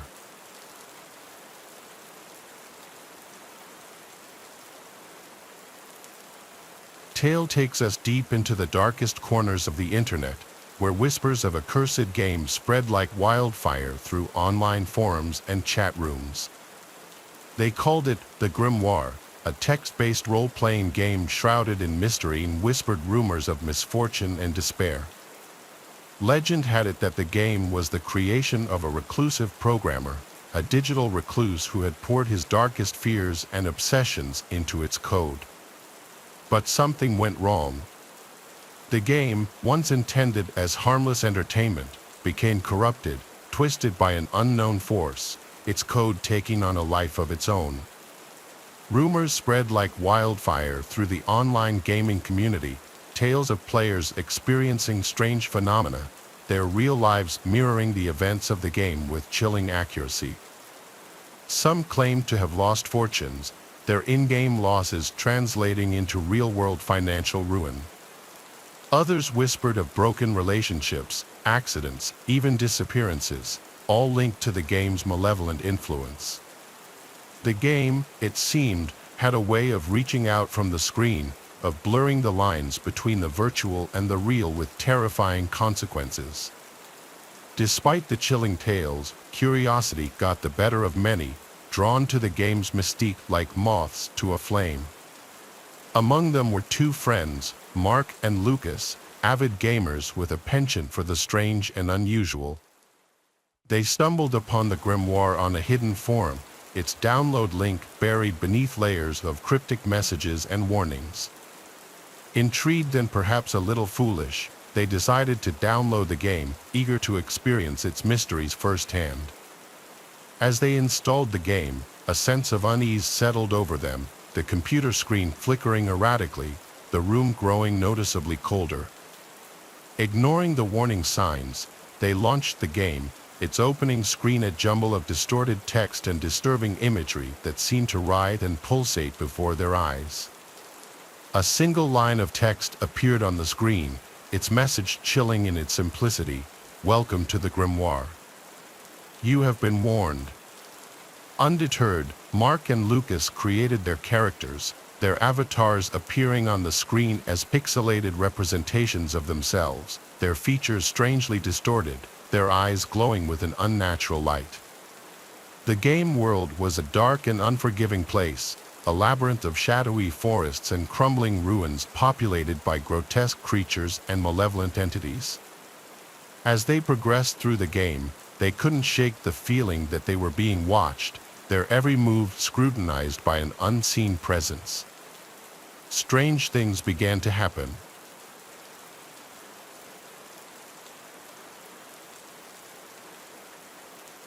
This is something that happened to me when I was much younger. I believe I was about 11 or 12 during this time. I lived at home with my older brother and my parents. One of my favorite things to do after school most days was to unwind by playing some video games. I would go upstairs to my bedroom and start playing on my PlayStation 2 for a while. Sometimes, I would play all the way until it was time for dinner.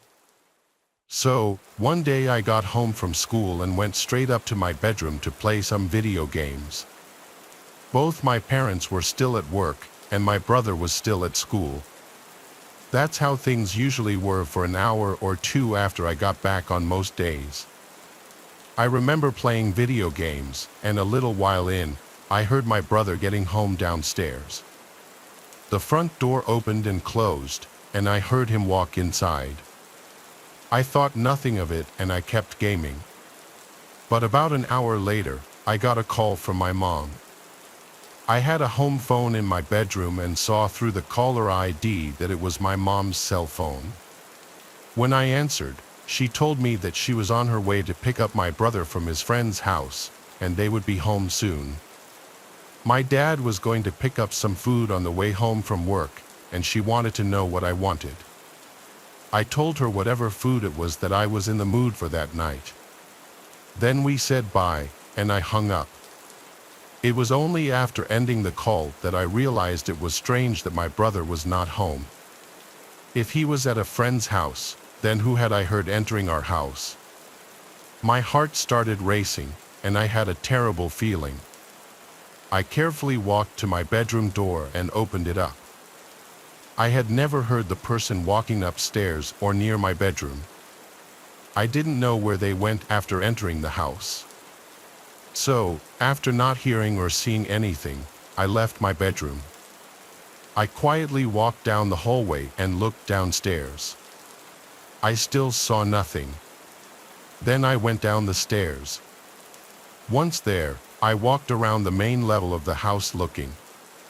I did not see anybody, but when I was near the kitchen and kind of the front door, I heard a noise coming from the basement. It sounded like somebody was down there.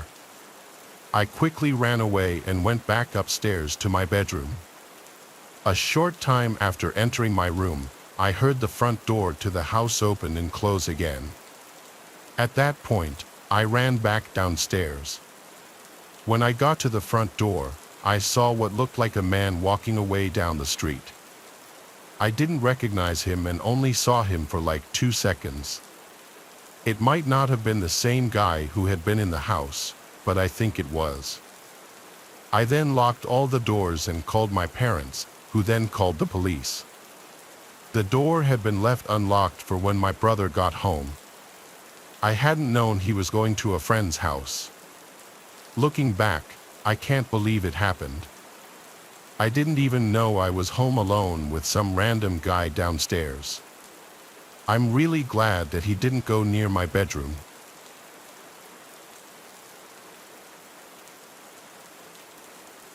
Thanks for watching the video. Subscribe to the channel and turn on notifications to watch the latest videos.